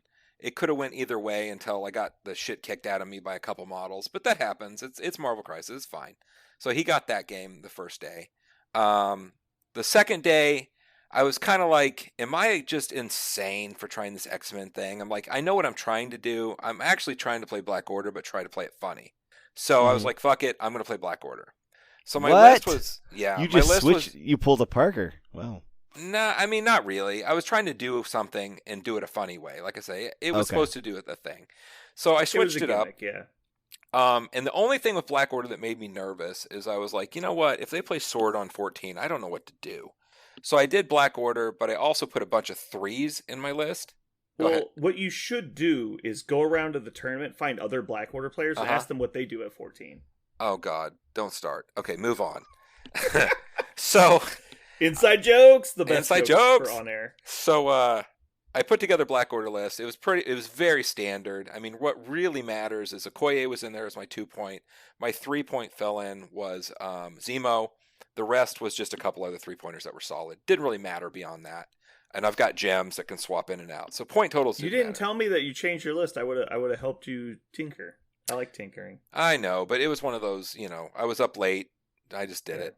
So played my I know first when you went to sleep, Jeremy. I know, yeah. That's true. You were watching me. Yeah, I didn't sleep a wink. So I was just holding myself 1 inch above you the entire time. as you do. That's how I sleep. So I ended up going 2-2 in the tournament. My first game was against a guy who played a lot of Blood Bowl. Not Blood Bowl. What's that other game? The one that they got canceled Tecmo because Super the Bowl. players were shitty. What was Oh, that one Guild called? Ball. Guild Ball. Yeah. So he was a Guild Ball player.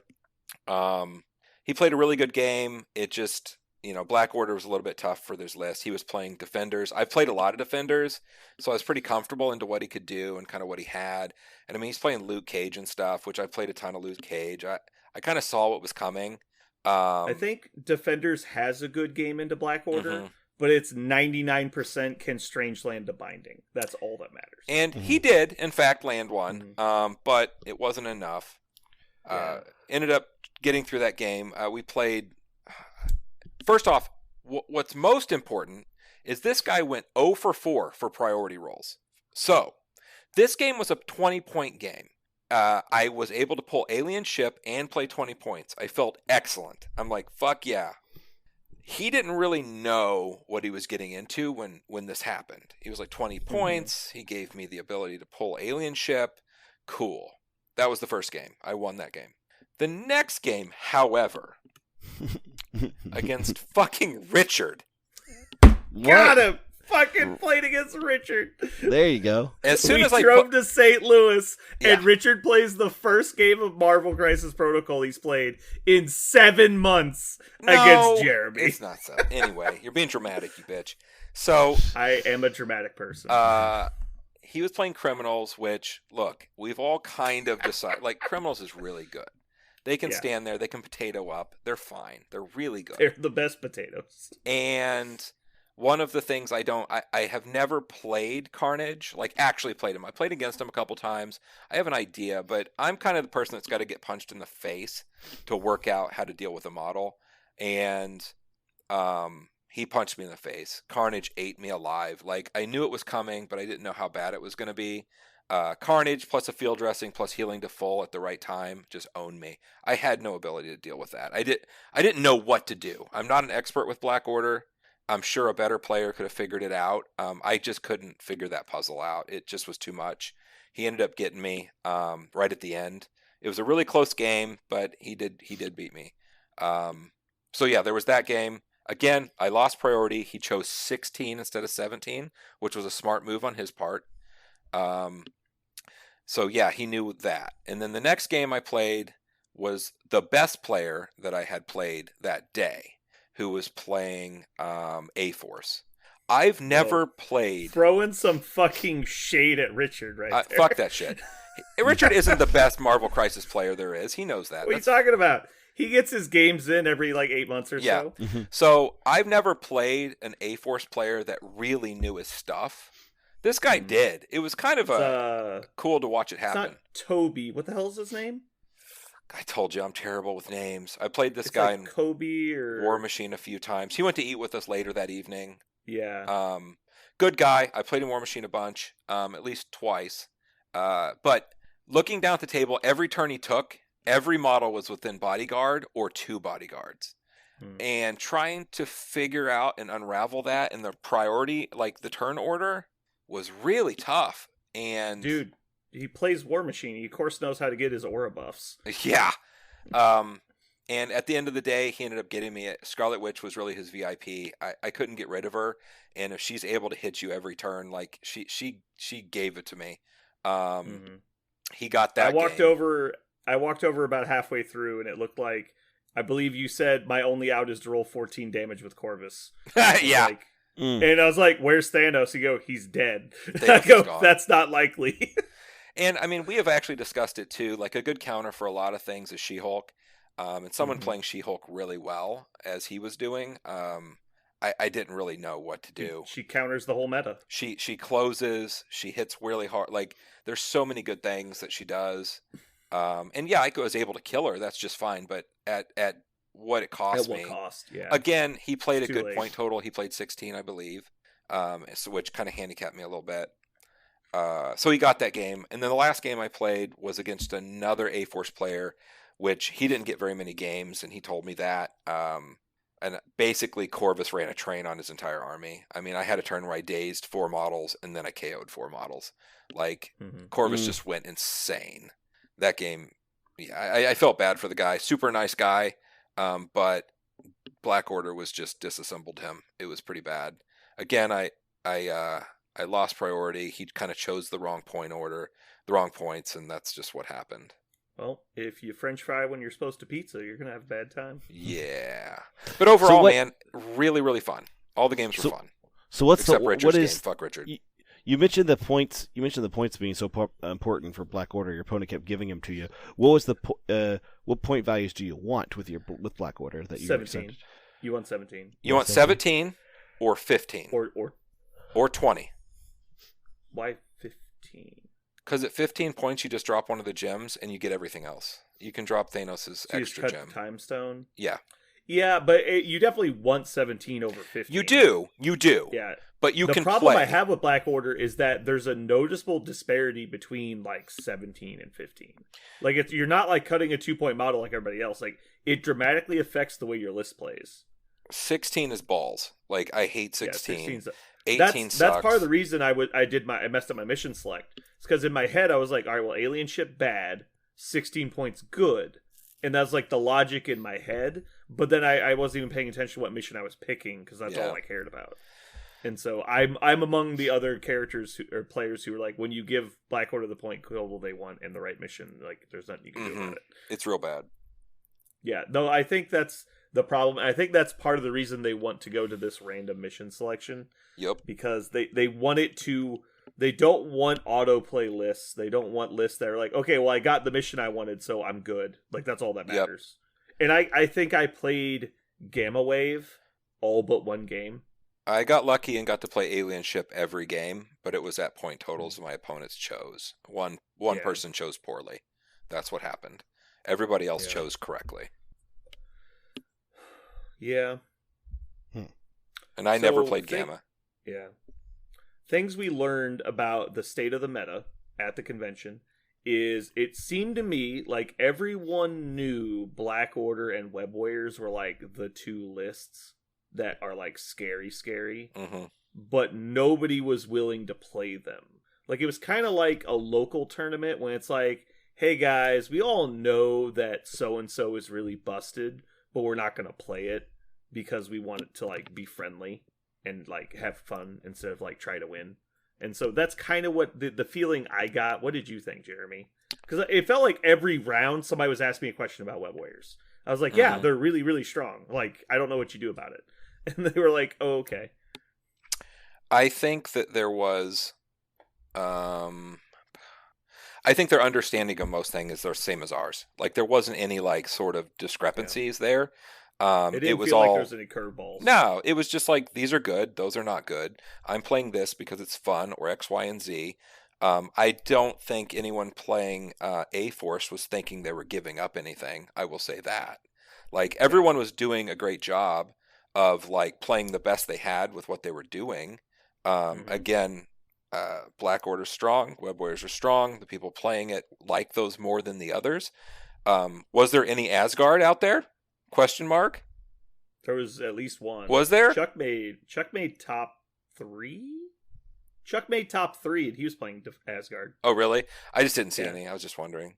I think he was the only one that I saw. I didn't see any Inhumans. No surprise. Wakanda? I didn't see any Spider Foes. I didn't see any Wakandans.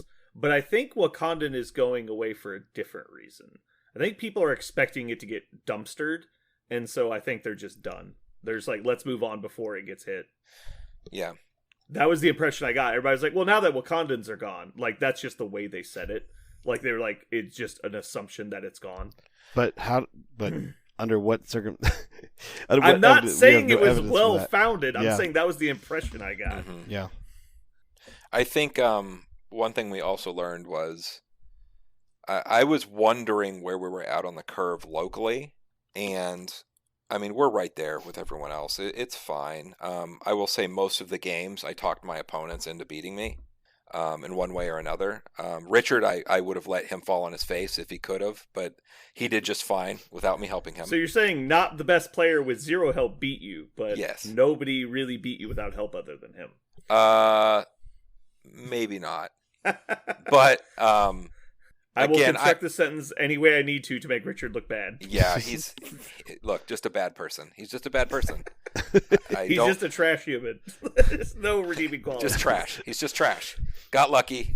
Got a couple good rolls. Fuck him. He does not currently listen to the podcast, but man, I'm going to try and get him to.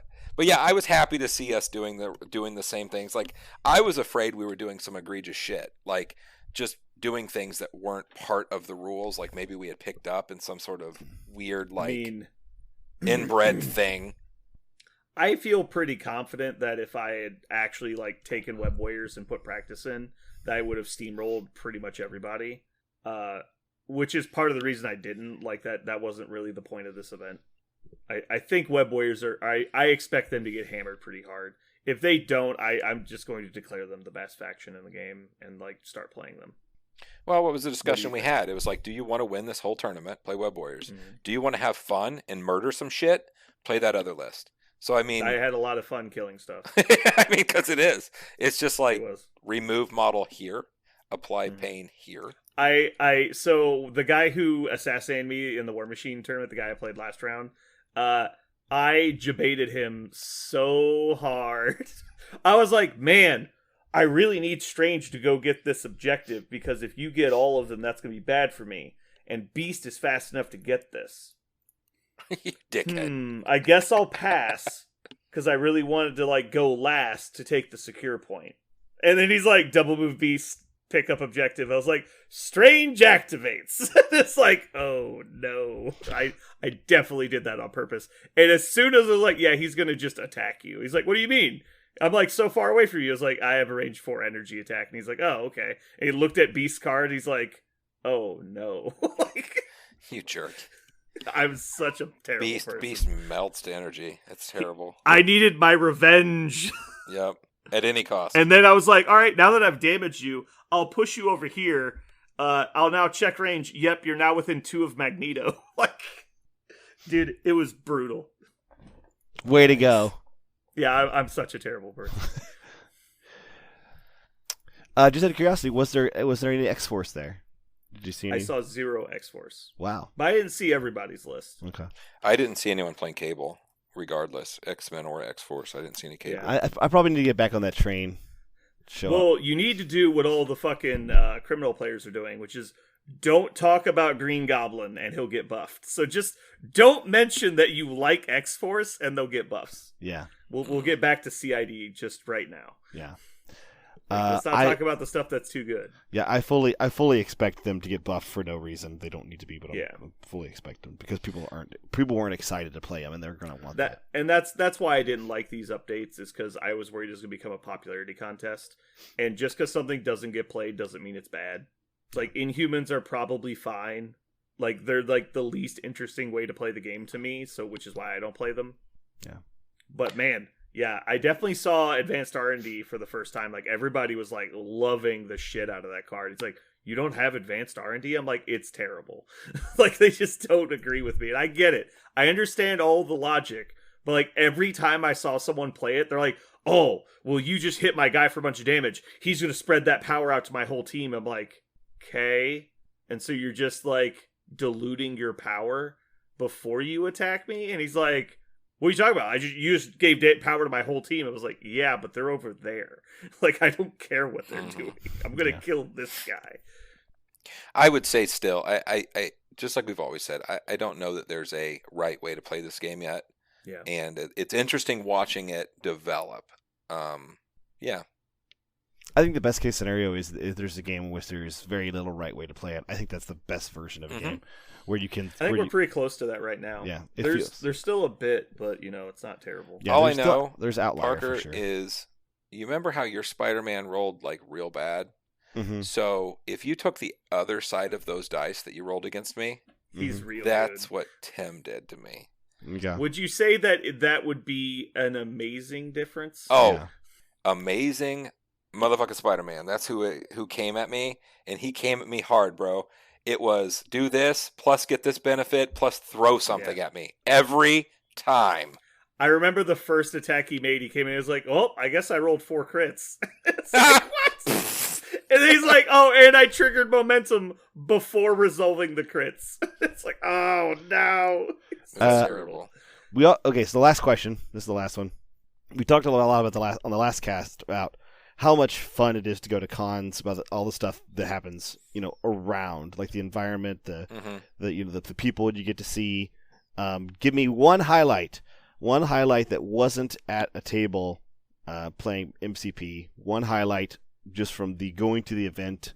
What was a highlight for you? One highlight. I was convinced instead of driving straight home, to go out to eat with a group of fucking people who it was turning into a shit show real quick in my mind of who was going, where we were going. Oh, it was turning into a shit show as soon as we got to the restaurant. Oh, I was like, what is happening here? I saw in your eyes, you're like, let's just leave. Dude, I was getting so mad. But I will say, sitting there having some beers with some folks, and half of them at that table I didn't know. So it was some privateer press worker people and a few people. Charlie Foster and a couple other guys I don't know. And we're just all sitting at a table, drinking beer, eating great barbecue, and just talking gaming, talking stuff. Like, that to me was the best. Like, that is so much fun. Just hanging out, laughing about dumb stuff. Like, we had a moment. It was cool. Yeah. Nice. Good highlight. My highlight is probably just talking with Nigel and Tim over the weekend. It's like I had a great time talking with Tim, but talking with Nigel, nothing really happened while we were chatting, but it was the stuff that we started planning was really exciting. Because there used to be this amazing fucking Bermuda Triangle of travel where it was between Kansas City, St. Louis, and Arkansas. Basically, that whole area just traveled for all kinds of different events. And that was a huge friend social group that hasn't existed for the last several years. And even a little bit before that, because War Machine had really dried up at that point. And so for the last 3 years, these friends that we've had, and we used to see on a bi-weekly basis, because they would either travel to our event, we travel for their event once a month, and then people from another city would travel to our event, or we'd travel to their event. And so we would see these people once a month pretty much, if not twice a month, because we had traveled to the same event. And so it's just not seeing them for so long. And now we're talking about starting that up again and getting those communities going. And I'm really looking forward to where we get to. And so Tim and Nigel were both those conversations we were having. Tim's talking about driving out to Kansas City for some MCP tournaments. Nigel and Brent are talking about coming to Kansas City for some War Machine or MCP. So it's very exciting. That is exciting. I would be excited to see that kind of networking happen again. And that's what we were talking about on the cast last time. Is that kind of networking? The best place to see it is at a con. So that's really cool. Yeah. Yeah, I've messaged a lot of people I haven't talked to in basically years over the last couple days, and we've had a lot of conversations. That's fantastic. So, would do again, Warfare Weekend. I know, Brandon, you weren't even planning on doing it at first until Jeremy said it's not my favorite convention since War Machine is no longer my game. But I could see me going to it next year. I would have gone to basically anything at this point. I really wanted to get to something because it's been so long. Mm-hmm. But I had a great time. But I think, like I said, it would have been a great time regardless. So nothing really from or for the con. Like it if it was in full swing and it was like full attendance again, I probably would have had a lot more to say about the con. But it was just kind of small, and so it was mostly just meeting up with friends. And so we'll see. Yeah, but I could see me going again for sure. Jeremy. It was great. It was again, it wasn't my favorite con I've ever gone to at all. Right. But we've also dove into a new game that has a new set of folks, and in 1 or 2 years of doing this stuff, we're going to see the same people and develop new relationships with people who have the same passion for this game. That's one thing I did miss about this game in particular than before it was War Machine and before that it was 40K. You have all these people that you see all the time with the same passion, just bullshitting about the same game.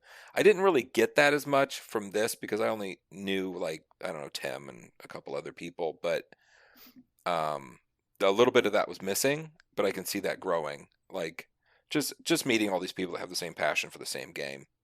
I can see that growing. I'm in for next year. I love that convention. It's a great place to stay. Lots of I like food. the venue. It's very convenient. I didn't like how we only were there for a day. That took away from it a little bit too. Yeah, it was probably the 2-day thing. I really wish we were there for one more day. The 3 days I think would have been right. Like life exists. So I did the math several times in my head where I was like, did each game cost me $50? Like, it's like, yeah, ugh. so part of the problem is attendance, right? Like if you're worried about low attendance, obviously the renting that space is not cheap. Like that's a lot of square footage, and it's a fairly nice hotel. It's not like super nice, but it's fine. So like it's not Holiday Inn. Like that's expensive. I know renting those rooms is fucking crazy. But yeah, I paid $86 to play in one tournament that had pretty much no prize support. They had a trophy, which was great, and the trophy was cool. But I mean, outside of that, it felt like we basically were paying money to go to an event that was basically a tournament, right? It wasn't like a convention. But we did get to go to the convention. The vendor hall was kind of cool, even though it was small. So I think if there was more people there, if we got to go for more than 2 days, it would have been better. If we got to play in more than one event, like what I wanted was like a day pass, and I talked to Gonzo about this, and he said that they had trouble in the past with people buying a day pass and then just not leaving and like staying for all 3 days and only paying the reduced price for the day pass. And yeah, that's a problem, but that sounds like an enforcement issue, not like they shouldn't be allowed to register for events that on days that they didn't purchase a ticket for. So like that shouldn't be an issue. That's just a logistical problem. But yeah, so it was expensive, but when more people are there, the price can be spread more evenly around, if that makes sense. Like if they doubled the population of the convention, prices can get cut in half, and so that's not an issue. I hope that next year, and we could probably talk them into this sort of thing, but like have an actual tournament Friday, have an actual tournament Saturday, and then even if it's something finishing. like even if it's just organized ultimate encounters, as lame as that would be, because that's very easy. It's just like get somebody to run a game, but like that would have been something. Like it wouldn't have been just like we're gonna stand around for 6 hours. Tomorrow there's a tournament. Well, oh wait, and it's a 2-day event to run 5 rounds. In fairness, that's what they had. That's what they had Friday. In fairness, they did have that. Like that's what they were. Encounters? Yes, they did. Okay. Anxiety. I just didn't see any of them. Yeah, they did that anxiety thing. But for me, I always have to commit to the whole thing. I think that was what my issue was. Like, if I go, I let the whole thing take over my weekend, and this was just such a flash in the pan kind of day. It really was kind of like I didn't even get to know the people I played. Like usually, if you're there for the 3 days, you'll get to know those people, and you'll be like, "Yeah, I see you again. I get what you're doing. Like, let's talk again." And we didn't get to develop any of that. Yeah, when you're only there for the 2 days, we were there for a day and a half. Not even that really, because we got there at what was it, like 4 p.m. And so you get there at 4 p.m. We basically hung out with Tim for a bit. You played a game, I played a game. We went to dinner. It's bedtime. Get up in the morning, and for some reason the tournament was scheduled at the wrong time, so we got up early for no reason. But we also had to because we're not staying Sunday, we have to check out of the room, so we have to pack everything back up, take it out to the car. That's like an hour, and then we play in the tournament, and then we go to dinner and we leave. So we're basically only there for 6 hours is what it felt like between all the stuff we were doing. And so when you get that extra day, you just push all that other shit to the last day, and you get to actually be gaming for a whole nother day. But yeah, I think I would definitely go to Warfare Weekend instead of not going to Warfare Weekend. The question becomes, as cons start coming back, what does my schedule look like? Am I going to Adepticon, LVO, a Nova, and Gamma or something? Well, if I'm going to 6 cons, then, Warfare is probably one of the first ones cut. But if I'm I want to go to 3 cons and Warfare is one of the closer ones that is playing MCP, yeah, I'm going to Warfare Weekend. That's definitely happening. So it's not anything against really the event. It was too expensive for the rewards we got, but it's kind of understandable because of the low attendance. Yeah, I think it's going to take the proper champion to really blow up Marvel Crisis, and I don't know that right now we have exactly that.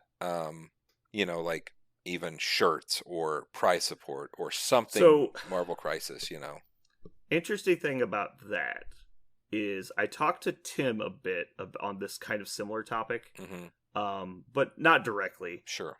I want to see the game become a competitive traveling game, but apparently the dev team has expressed that they have no interest in developing a competitive rule set. And not that the game isn't competitive, but specifically a tournament packet, a rigid structured game, rules to play the game by at a tournament. Their organized play event is kind of what they plan to stick with, which is just basic how to do pairings and stuff. It's who is what is responsibility on. So I was thinking somebody needs to come up with the Steamroller equivalent, right? Or the ATC packet if you play 40K. That's what I think needs to happen at some point over the next year to establish that strict rule set for what happens at events, the rules debates and stuff. Obviously we have the FAQs and things, but I don't know, is what I'm saying making sense? Am I just rambling? No, I mean that makes sense. I mean, okay, we had to ask how long are your turns? How long are we going to be doing exactly. that? What does this look like? What's the round timer? Stuff like that. None of that is really spelled out. So the specific restrictions thing. So at some point someone's going to have to come up with that. Or we're just going to have to adapt another packet, a lot of people talk about using Steamroller and just ditching everything that says War Machine on it. And that works. But one example that I had a big problem with over the weekend is there's no rules for timed rounds. It's kind of implied that you should set a round timer, but there's no rules for what happens. One of my first questions was, what happens when the round timer goes off? And it's well, the round's over. I was what does that mean? It's do both players lose? Do you stop the round immediately, mid-action? Do you finish the activation you're on? Do you finish the turn? Do you finish the round? What happens? And we had to actually have a debate about it, because it was well, there's no actual clear defined rules, or if there are, they're kind of vague in an organized play document, which is not necessarily adapted to a convention-level tournament. And so, yeah, we talked about that stuff. But how, one example is, what about, fair turns? If tiebreakers in this event were listed as control points scored, or control point differential, meaning the points you scored over your opponent each round. And so if for example, Parker scored 16, I scored 10, Parker would have a differential of 6. And people in competitive circles know that this is commonly referred to as weakness of schedule. If you play somebody who you completely destroy, you get benefited more than if you play a close game and win against somebody that's challenging you. So, I don't understand how that's even remotely fair, especially when considering if we're using round timers, the game could abruptly end mid-game, and there's no, requirement for the person to play at any particular pace. And so, if we're in a situation where, we're doing Gamma Wave, and I'm playing Web Warriors, turn 1, we both kind of posture and score a couple points. And the next turn, I go all out and move all your stuff off the points and score 6 off of Gamma. And then we just conveniently never end turn 3. I win. The game's over, I win. There's nothing you can do about it. Mm-hmm. And so like stuff like that like needs to be like restricted. Like there needs to be a turn timer or like a death clock or some restriction on how much time someone's allowed to take during a turn. And so like in War Machine for the longest time we had like 7-minute turn timers, which was like a maximum amount that you could spend during a turn. And that was to activate like 50 plus models.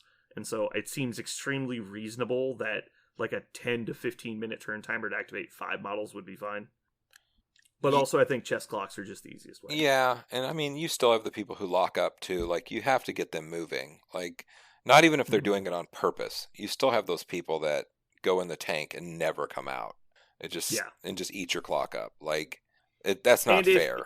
If you have that, like, it is absolutely soul crushing to be stuck in a game with somebody that just is stealing your time. Basically, it's like if this game has basically been over, or even if it's a super close game, and you're sitting there for 30 minutes waiting for them to do anything, like that's disrespectful.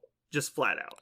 I'm sorry if you're one of those people, but that is absolutely disrespectful for your opponent and their time. There is no reason to be taking that much time in a casual game even. If you're a new player and you need help with something, that's a different conversation. Like obviously your opponent should be helping you learn the game in a casual game where you're trying to, get into a new game. Like that needs to happen. But once we're at the point where we're playing and we're actually attempting to get a victory, it's like that's unacceptable. And if we go to chess clocks and you need 10 to 15 minutes to develop a plan, that's your prerogative because you have an allotment of time and I have an allotment of time.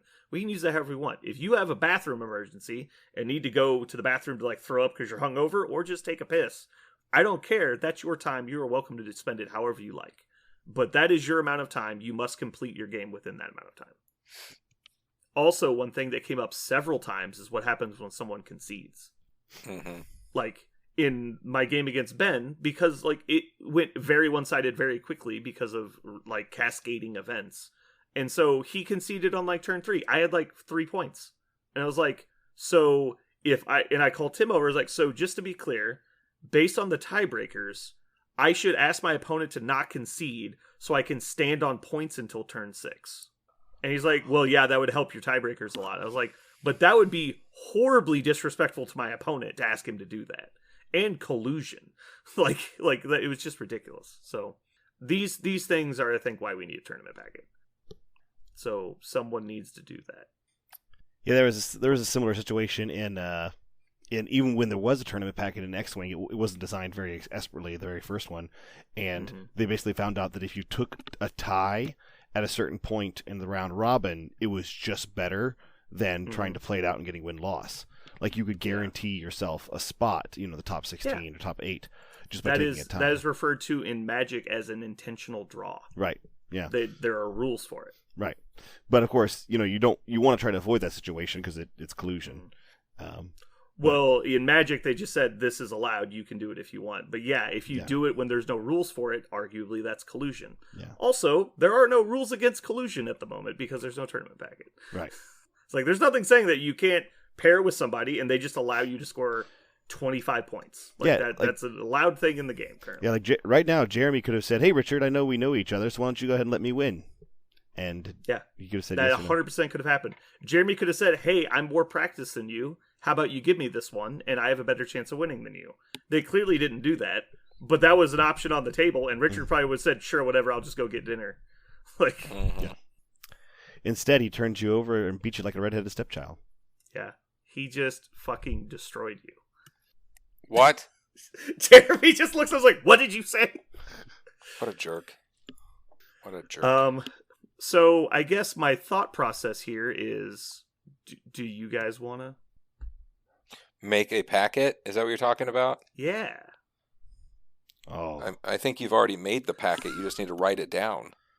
I mean, I have for many years thought that I could just randomly type up a rulebook that's better than anything GW has produced.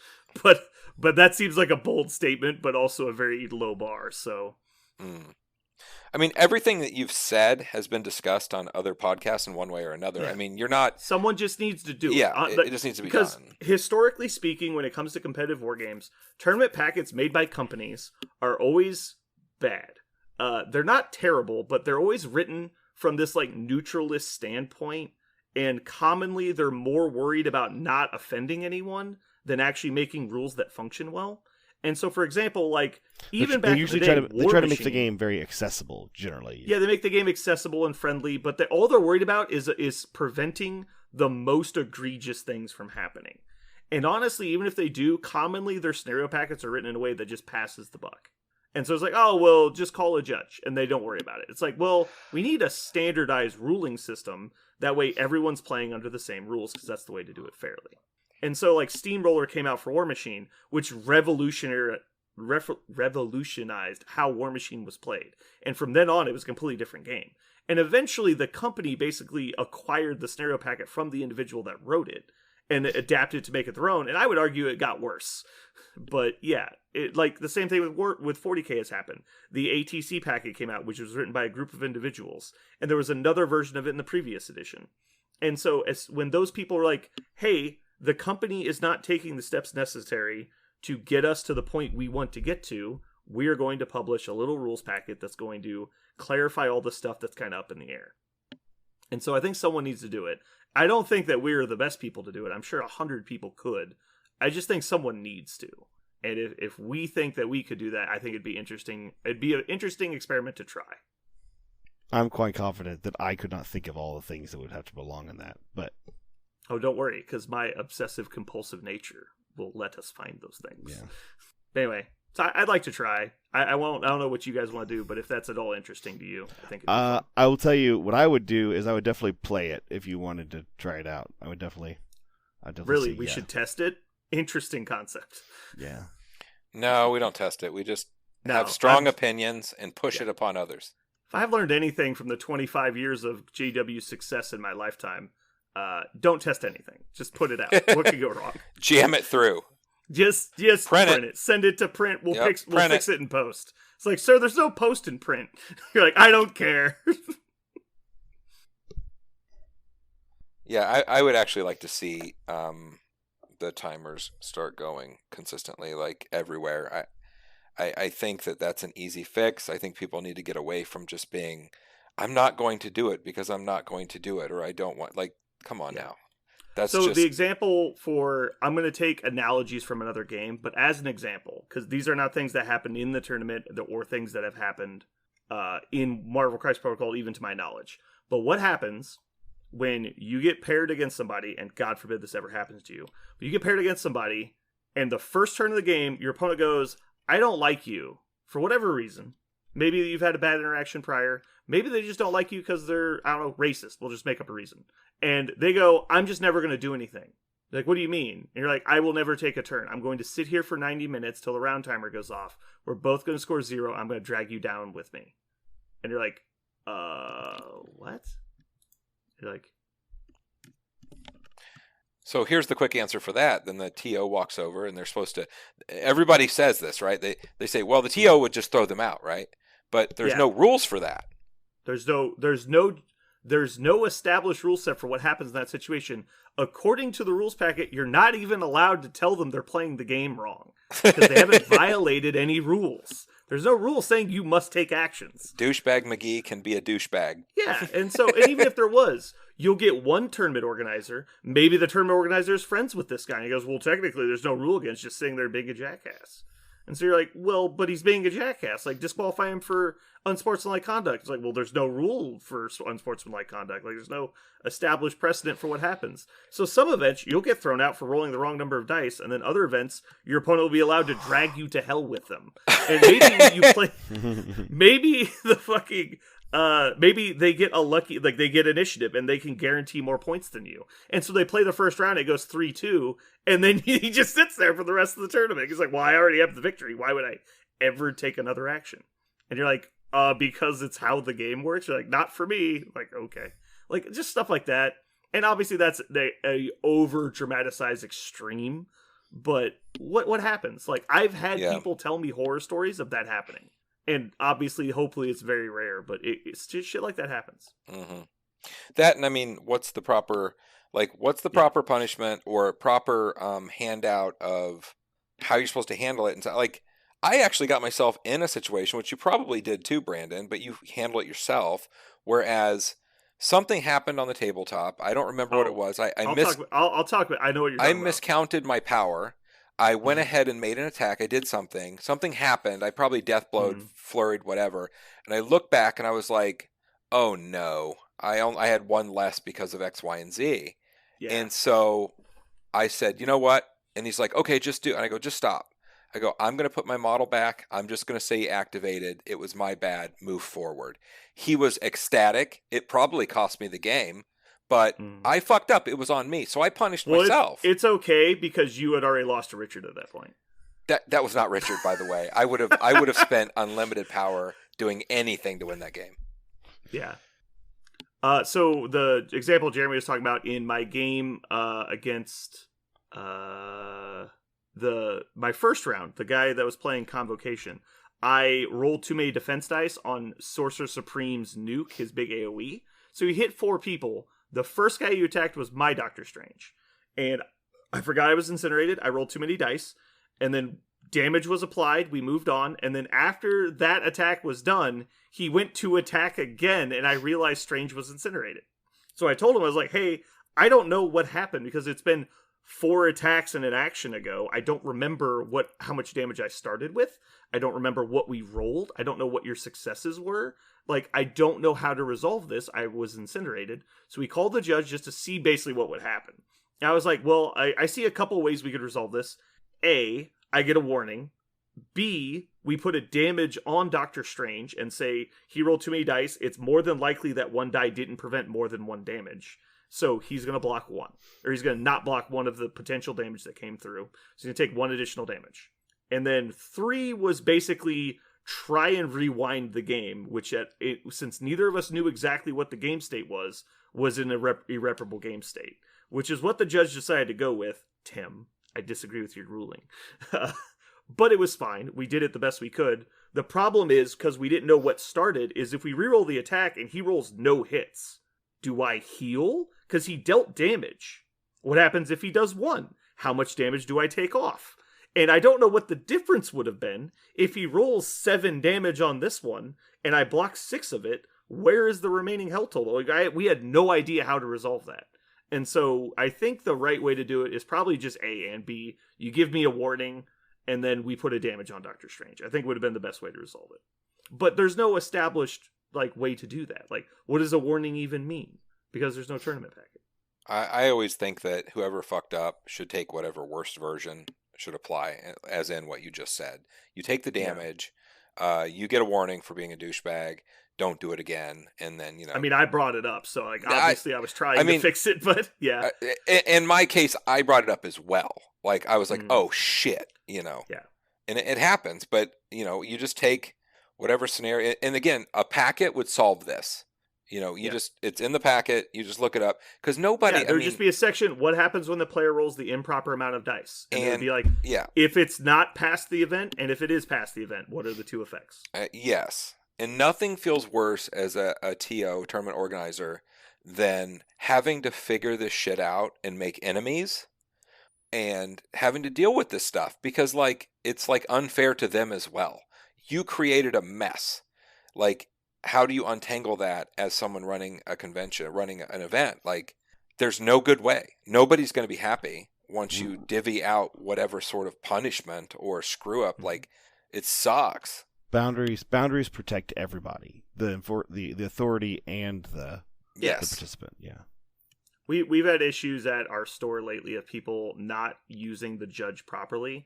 And so, for example, someone will have caused a rules violation. But instead of calling the judge to rectify the situation, they're waiting till after the game and then telling the judge about it after the fact. Because they felt like interrupting the game would be rude by calling a judge to fix the issue. And so they just dealt with the issue the entire game and then basically ratted on them after the fact. And yeah, I mean, I can understand the social anxiety of basically calling mom and dad on your opponent. But that's what the judge is there for, is to be impartial and make the decision if action is required. And so that way it's not on you, it's on the judge. If you call the judge and the judge's like, no, he's fine, you're like, okay, let's move on. I was apparently thinking this was a bigger deal than it was. And so that's what the judge is there for. You need to use the judge if at all possible. But all right, I think we're pretty much done talking about the convention, unless Jeremy, there's something else you wanted to bring up. I don't think so. I was happy overall. It was a good time. Glad I did it. I was happy under all. Under all? Yeah, You were under all. whelmed, not overwhelmed? Yeah, I was whelmed. No, I had a good time. I'm glad I went. It was good to get back in the swing of things. People were asking about Parker. Where's Parker at? Where's he that's at? And we were like, well, here's the thing. He was gonna come, and we asked him to not come. And that look, it's not He business. actually It's asked personal. if he could come, and we just flat said no. And we had plenty of room. There was plenty of money, but no, there was just no way we could allow it. Yeah. Not in public. Come on. I was thinking of you guys a lot on Friday. Many, many times I thought of you guys. And then Friday evening came, and I started to come down with this crud, and I went, "Yep, this is about how it goes when I try to go to a con." I think I've been very healthy for like 2 cons, Adepticon and the very first War Machine. Every other I was one- gonna say the reason we said he could. People think we're mean. It's because he would have given you all Ebola. Yeah. That's why we didn't let him come. He's like, "What do you have? Hep 19." You're like, "Oh, okay." He does carry the plague. Yeah. Parker's over there fucking playing plaguing, just upgrading his virus in all these different ways. Like, what do you got? Oh, don't worry about it. Don't worry, I got the good stuff here. Yeah. All right. Well, this has been Brandon And Dr. Mantis Toboggan, MD. And Jeremy. and this has been I'm going to the con and hell's coming with me. Because I'm Wyatt Earp, get it? Yep. Tombstone. Earp. Yep. Yep, we get it. Tombstone. Holiday. Said the Tombstone thing.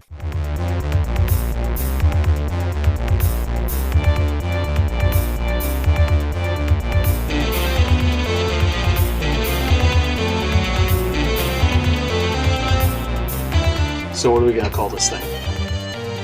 I got it. Okay.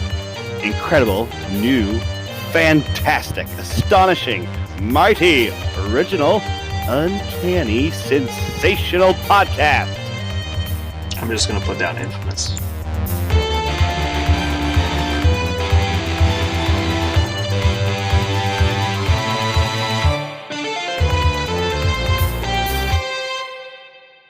You're fucking retarded. Stop. Got him! He is about to clap like a dumbass. You idiot. I was like, You idiot. Why were you ready to clap? I'm like, what, on 3 or something? I don't know. There's nothing better to confuse people than silence. All right. So Was I've that- come was to the that- realization. was that from Sun Tzu's Art of War?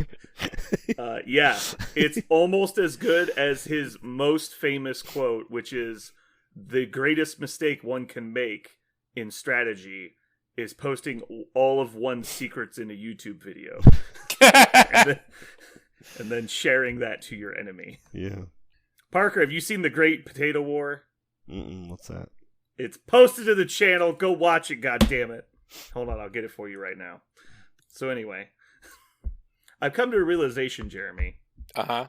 that our little crew here is a lot like another famous crew from the United States that are known for a little showdown at a corral of sorts.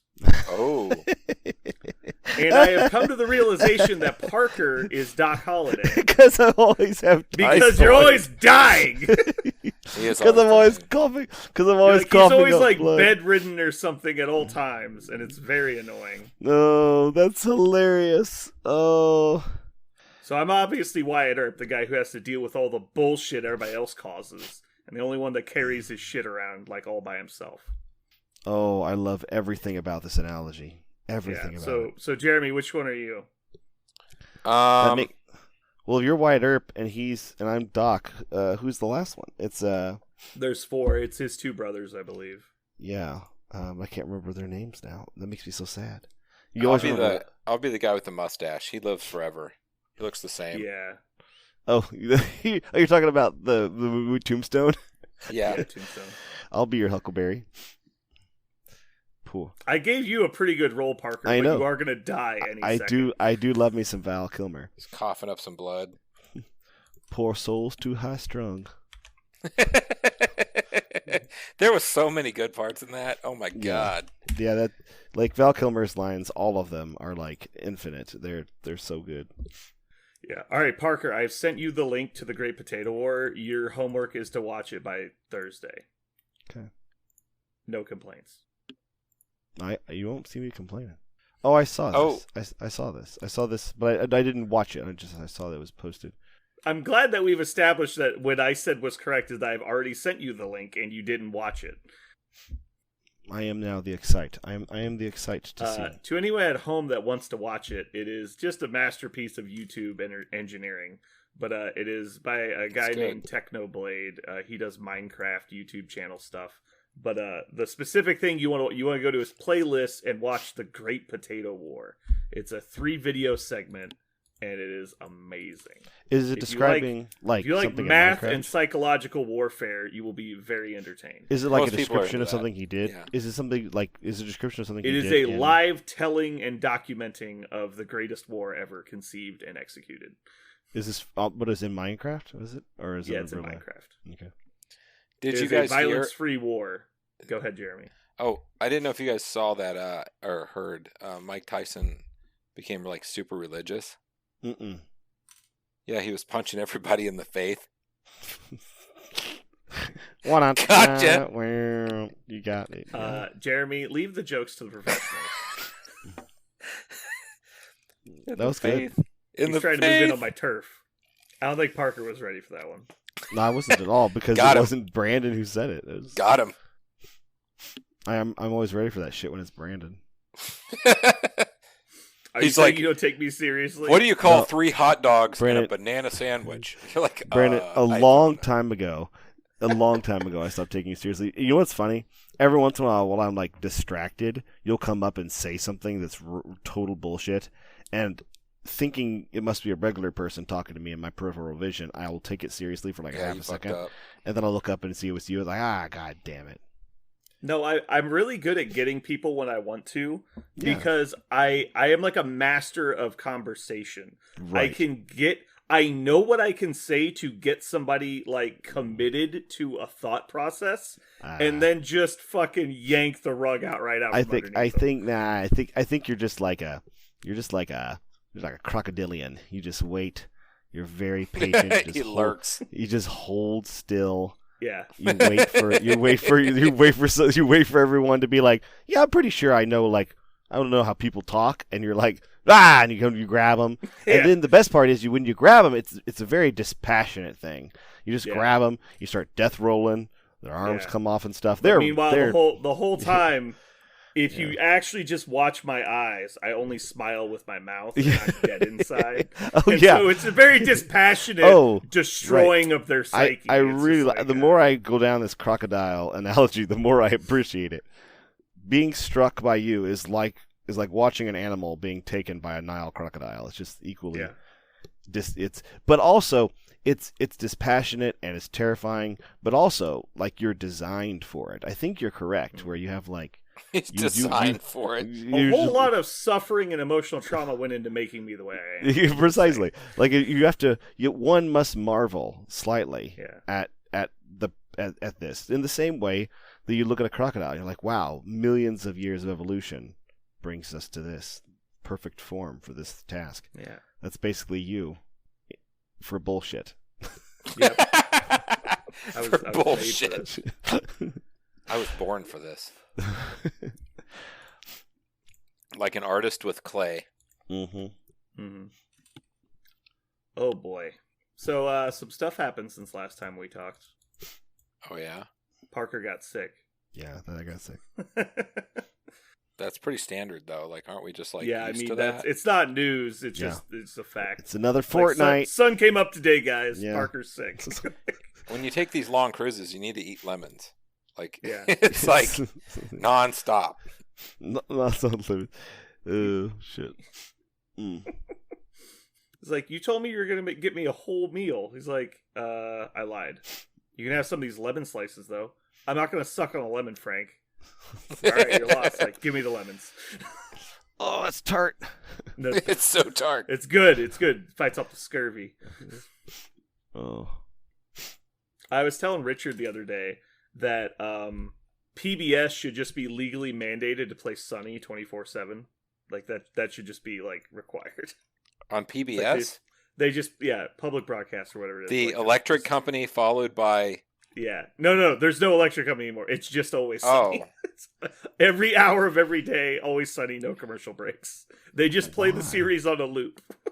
I mean, oh man. Why? Why not?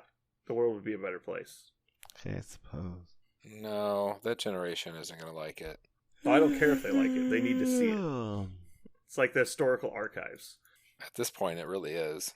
Yeah. There's going to be, at some point, a spaceship's going to show up on Earth, and they're going to be like, we're here from the gang. And you're like, what? And they're going to fucking abduct Charlie Day and all of his friends, and they're going to make them go fight the White Trash Wars in space, just like in Galaxy Quest. So Historical documents. that kind of makes me think, like, one of the problems with that show, and with any show that goes over like 5 seasons, you Mhm. can't properly quote it anymore. Like, that's too many Disagree. fucking seasons. Disagree. Just No, watch that's it too more. many fucking seasons. Like, if you keep it with 5 nice, like, or 8 seasons or whatever, like, you got to keep it down. That way you can watch it a bunch. It's really great. You can kind of like relive it, whatever, and quote it whenever. Like, no. If it makes you feel better, you can divide it into 3 separate television shows, each consisting of 5 seasons. That's too many. That's way too many, man. Too many. I'm just saying, like, you wish Breaking Bad had the longevity of Always Sunny. No, I'm glad it's done. I'm glad it was a brilliant 5 seasons fucking done. Cap the end of it, be done. If you cut out all the blank stares, then it's probably like a season and a half. Oh my god. That's it. I'm logging out. Logging it, guys, I'm done. I'm out. I'm going to punch you in the face. You have 0 legs to stand on because, Parker, guess what I've discovered? Oh no. Mhm. Jeremy has never seen Battlestar Galactica.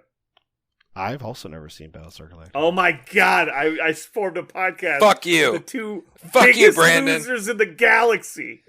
I don't know. Who's the biggest loser now? Idiot. Yeah, I Yeah. bet.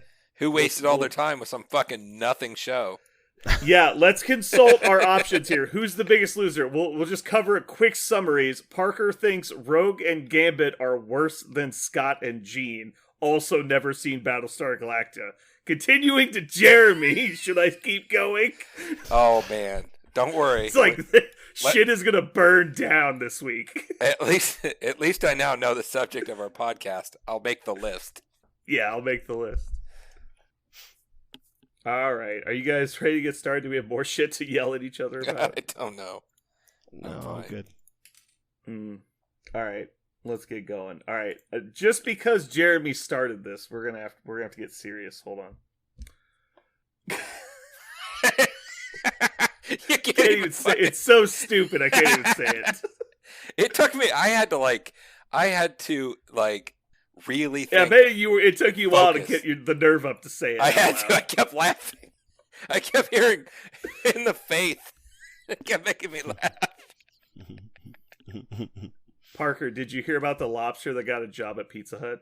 No. He works in the crust station. Jesus Christ. Mm. Man. That's not a funny one, but I just like that it makes Parker upset. It makes everybody upset. All right, are you guys ready to go? Mm-hmm. Okay, let me get a timestamp.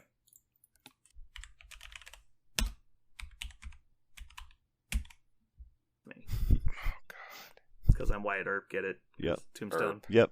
Yep. We get it. Tombstone. Holiday. Said the Tombstone thing. Doctor. He's a dentist. He's a dentist.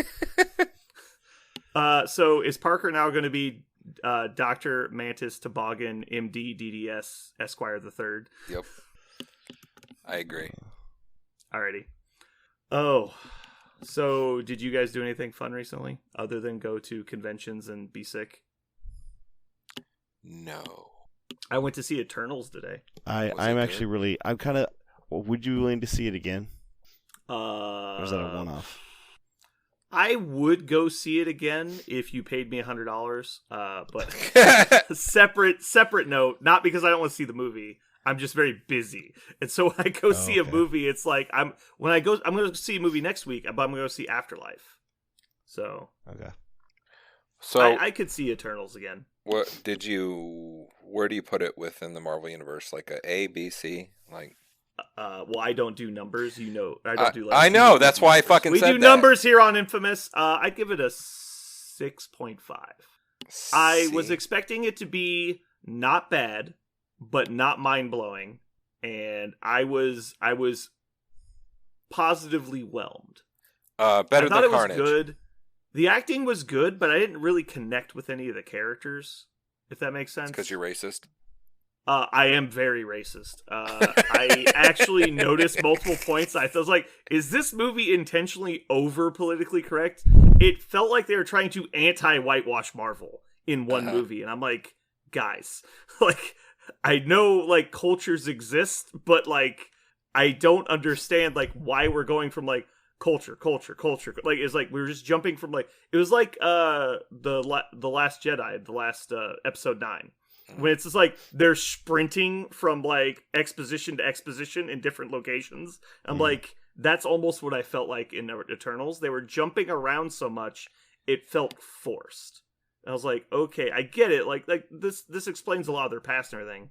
There's a lot of flashbacks. I liked the flashbacks. The combat stuff was pretty cool. Like all the CGI was great. What do you guys know about the Eternals? No. All I know about is Cersei and Thena because they are both in the Avengers, so I Okay. know of them through that.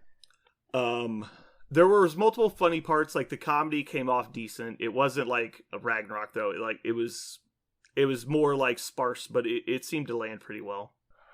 Okay, so possible spoilers. If you don't want to hear Eternal spoilers, don't listen any further. Well, hold on. I don't want to hear Eternal No, spoilers. it's not like a real spoiler. Oh, It's for people that like just listen but don't really pay attention to comics and stuff. okay. I was very happy with the way they did the Celestials. Okay. That was pretty cool. I'm excited to see what they do with that too, because the Celestials in the Marvel universe are kind of Yeah. they're purposely enigmatic to Yeah. basically so they can be whatever the writers need them to be for that moment. Because they go from this like cartoony, hokey comic book thing, and in the movie they have this gravitas where you're like, holy shit, like this is a big deal, and they pulled that off very well. And so I was very happy. That was probably the part I liked the most about the movie was the interactions with the Celestials. Yeah. Cool. I'm thinking about taking my kids to go see it. There's a lot of sex. Is there like graphic? There is. I was hoping there for is graphic. sex. It's not overly graphic. There is sex in the first 5 minutes though. Nice. It doesn't show anything, but like it's very obvious they are having sex on screen. So if you want to explain some stuff to your kids, go for it. But it is. Did you like they don't- it? Like I said, they don't show anything. Is it better than Carnage? It was better than Carnage. Okay, good. I think kids might not like it. It'd probably be too slow for kids to really enjoy it. The action scenes they'll love, but I think there's a lot of talking. And so if they're not going to sit through a 2-hour movie, then Okay, yeah, they had trouble with Shang-Chi just because of that. There was a lot of talking and like not. I so would much... compare it very much to Shang-Chi. Okay. And with less, it's Shang-Chi with less comedy. Okay, I might hold off. Yeah, I would take them to Ghostbusters. That's gonna be the one. Ooh, that is coming out. I'm excited about that. Yeah, like I said, I'm going to see it next week. Give me some Paul Rudd. I He's- like my Rudd Depp Paul all over. He's the sexiest man in the universe, according to Time magazine. Mm-hmm. Well, Time Magazine named me their like 2007 Person of the Year, so that wasn't very good on their part. 2007. Is that one of those mirrors that just had that? Yeah. That was just a mirror. Yeah, everyone won. It is you, Parker. Don't tell me to wrap it up. I tell No, you to wrap it up. I'm going to wrap it up. Wrap up your illness. Can wrap I up wrap- your illness in a box. Can I wrap up my? Put it with all your other shit. Can I wrap up myself? Can I? Can I get my No, we're shit good. together? I just wanted to talk about Eternals before we wrapped up. Okay. Can I get my shit? We got a scoop. We got to get the scoop on everybody. Can I We know get? it's Can I get? weekly. my shit? Can I get my shit? Put it in a box. Get it Put it in a together. box. and Put it in a backpack. put Take it it to back- the shit store, so it's all together. So it's all So I- together. So my Get your kids shit have together. a thing at school. I will not be at the store tomorrow. What? I know. But Jason's going to be there. Of course. So I will not be. I'm ducking that guy. Oh, Parker, we're gonna get all in on UFS. It's gonna happen. It's gonna happen, Parker. We're all in. Davis, you've been too excited about My Hero and shit. Oh no, I'm excited about My Hero at this point. Really? You were Yeah. very not enjoying the game that I was watching you play. It looked like you were. Oh, that's let me explain that real quick. That would be like, what would happen if you were like, Parker, I want to teach you how to play Marvel Crisis Protocol. So, what's your favorite character? And Parker obviously responds, Wolverine. And so Parker gets Wolverine for our demo skirmish. Yeah. And then I'm like, well, I want to play something you'll see a lot, so I'm going to play MODOK. That was literally what happened. Yeah. He played the direct counter to what I was playing and didn't realize what he was doing. And we even talked about it in advance. He's like, well, what character do you want to play? I was like, well, I'll play the hardening guy because he seems kind of fun. His cards look like they're fun to play with. And so I play it, and he plays Eraserhead. And the entire hardening guy's deck, all it does is use his character ability to interact with his cards. And Eraserhead obviously erases his power. And so just like for being Eraserhead, I don't get to use my character card. Like, and so it's just like all these cards don't work. I'm playing with blank text cards. And it's just like, and Dave's just like sitting here taking 20 minutes to take his turn. I'm like, what are you doing? And it's just like, and I pointed out to him, and he's like, oh my god, I didn't even realize. Because, like, they had played this matchup so many times, he didn't even consider that it was, like, oppressive for the other player. I was like, yeah, this is super fun. Mm-hmm. But apparently, you've gotten more cards, or you've built in some things. No, I mean, the game's fine. I knew that, though. I knew what was happening, and I was not annoyed at the game. I was annoyed that I couldn't change the situation. Mm-hmm. And so I was trying to find a way out, even though it was a bad matchup, and it just wasn't working. Right, but so you said you're all in. So do you have cards now? Like, are you? No, I do not. Well, I have UFS cards. I'm gonna play Zangief versus like Inuyasha and just kick the shit out of people. Okay, so that's actually my question. Is everybody at the store who's currently excited about it? Are they playing anything, or are they just playing the new stuff? Just MHA. MHA. My Hero Academia. Okay, but it doesn't. We're just gonna play block. We're just gonna play the My Hero stuff. Oh, so they're not letting you play Zangief against. Oh, I will, but yeah, that's not the point. Yeah. Oh, okay. That's a separate thing. Oh, you just want them to play yours also, so you're gonna bring in all your decks. Yeah, I'll play in my decks until I get cards. But yeah, Tyler built a Nomu deck that I'm playing. I've been playing, and then I finally convinced them, I think, to build the All Might deck I want them to build. They keep claiming it's bad, but I was like, I'll just beat you with it, and then you'll look like an idiot. And he's like, no, it's not worth the time. I was like, fucking do it. And then one of like Tyler's friends came in. He's like, oh no, I think All Might is like super Dark Horse amazing. And he's like, damn it. Like they're like, god damn it, I'm gonna have to watch Brandon play All Might.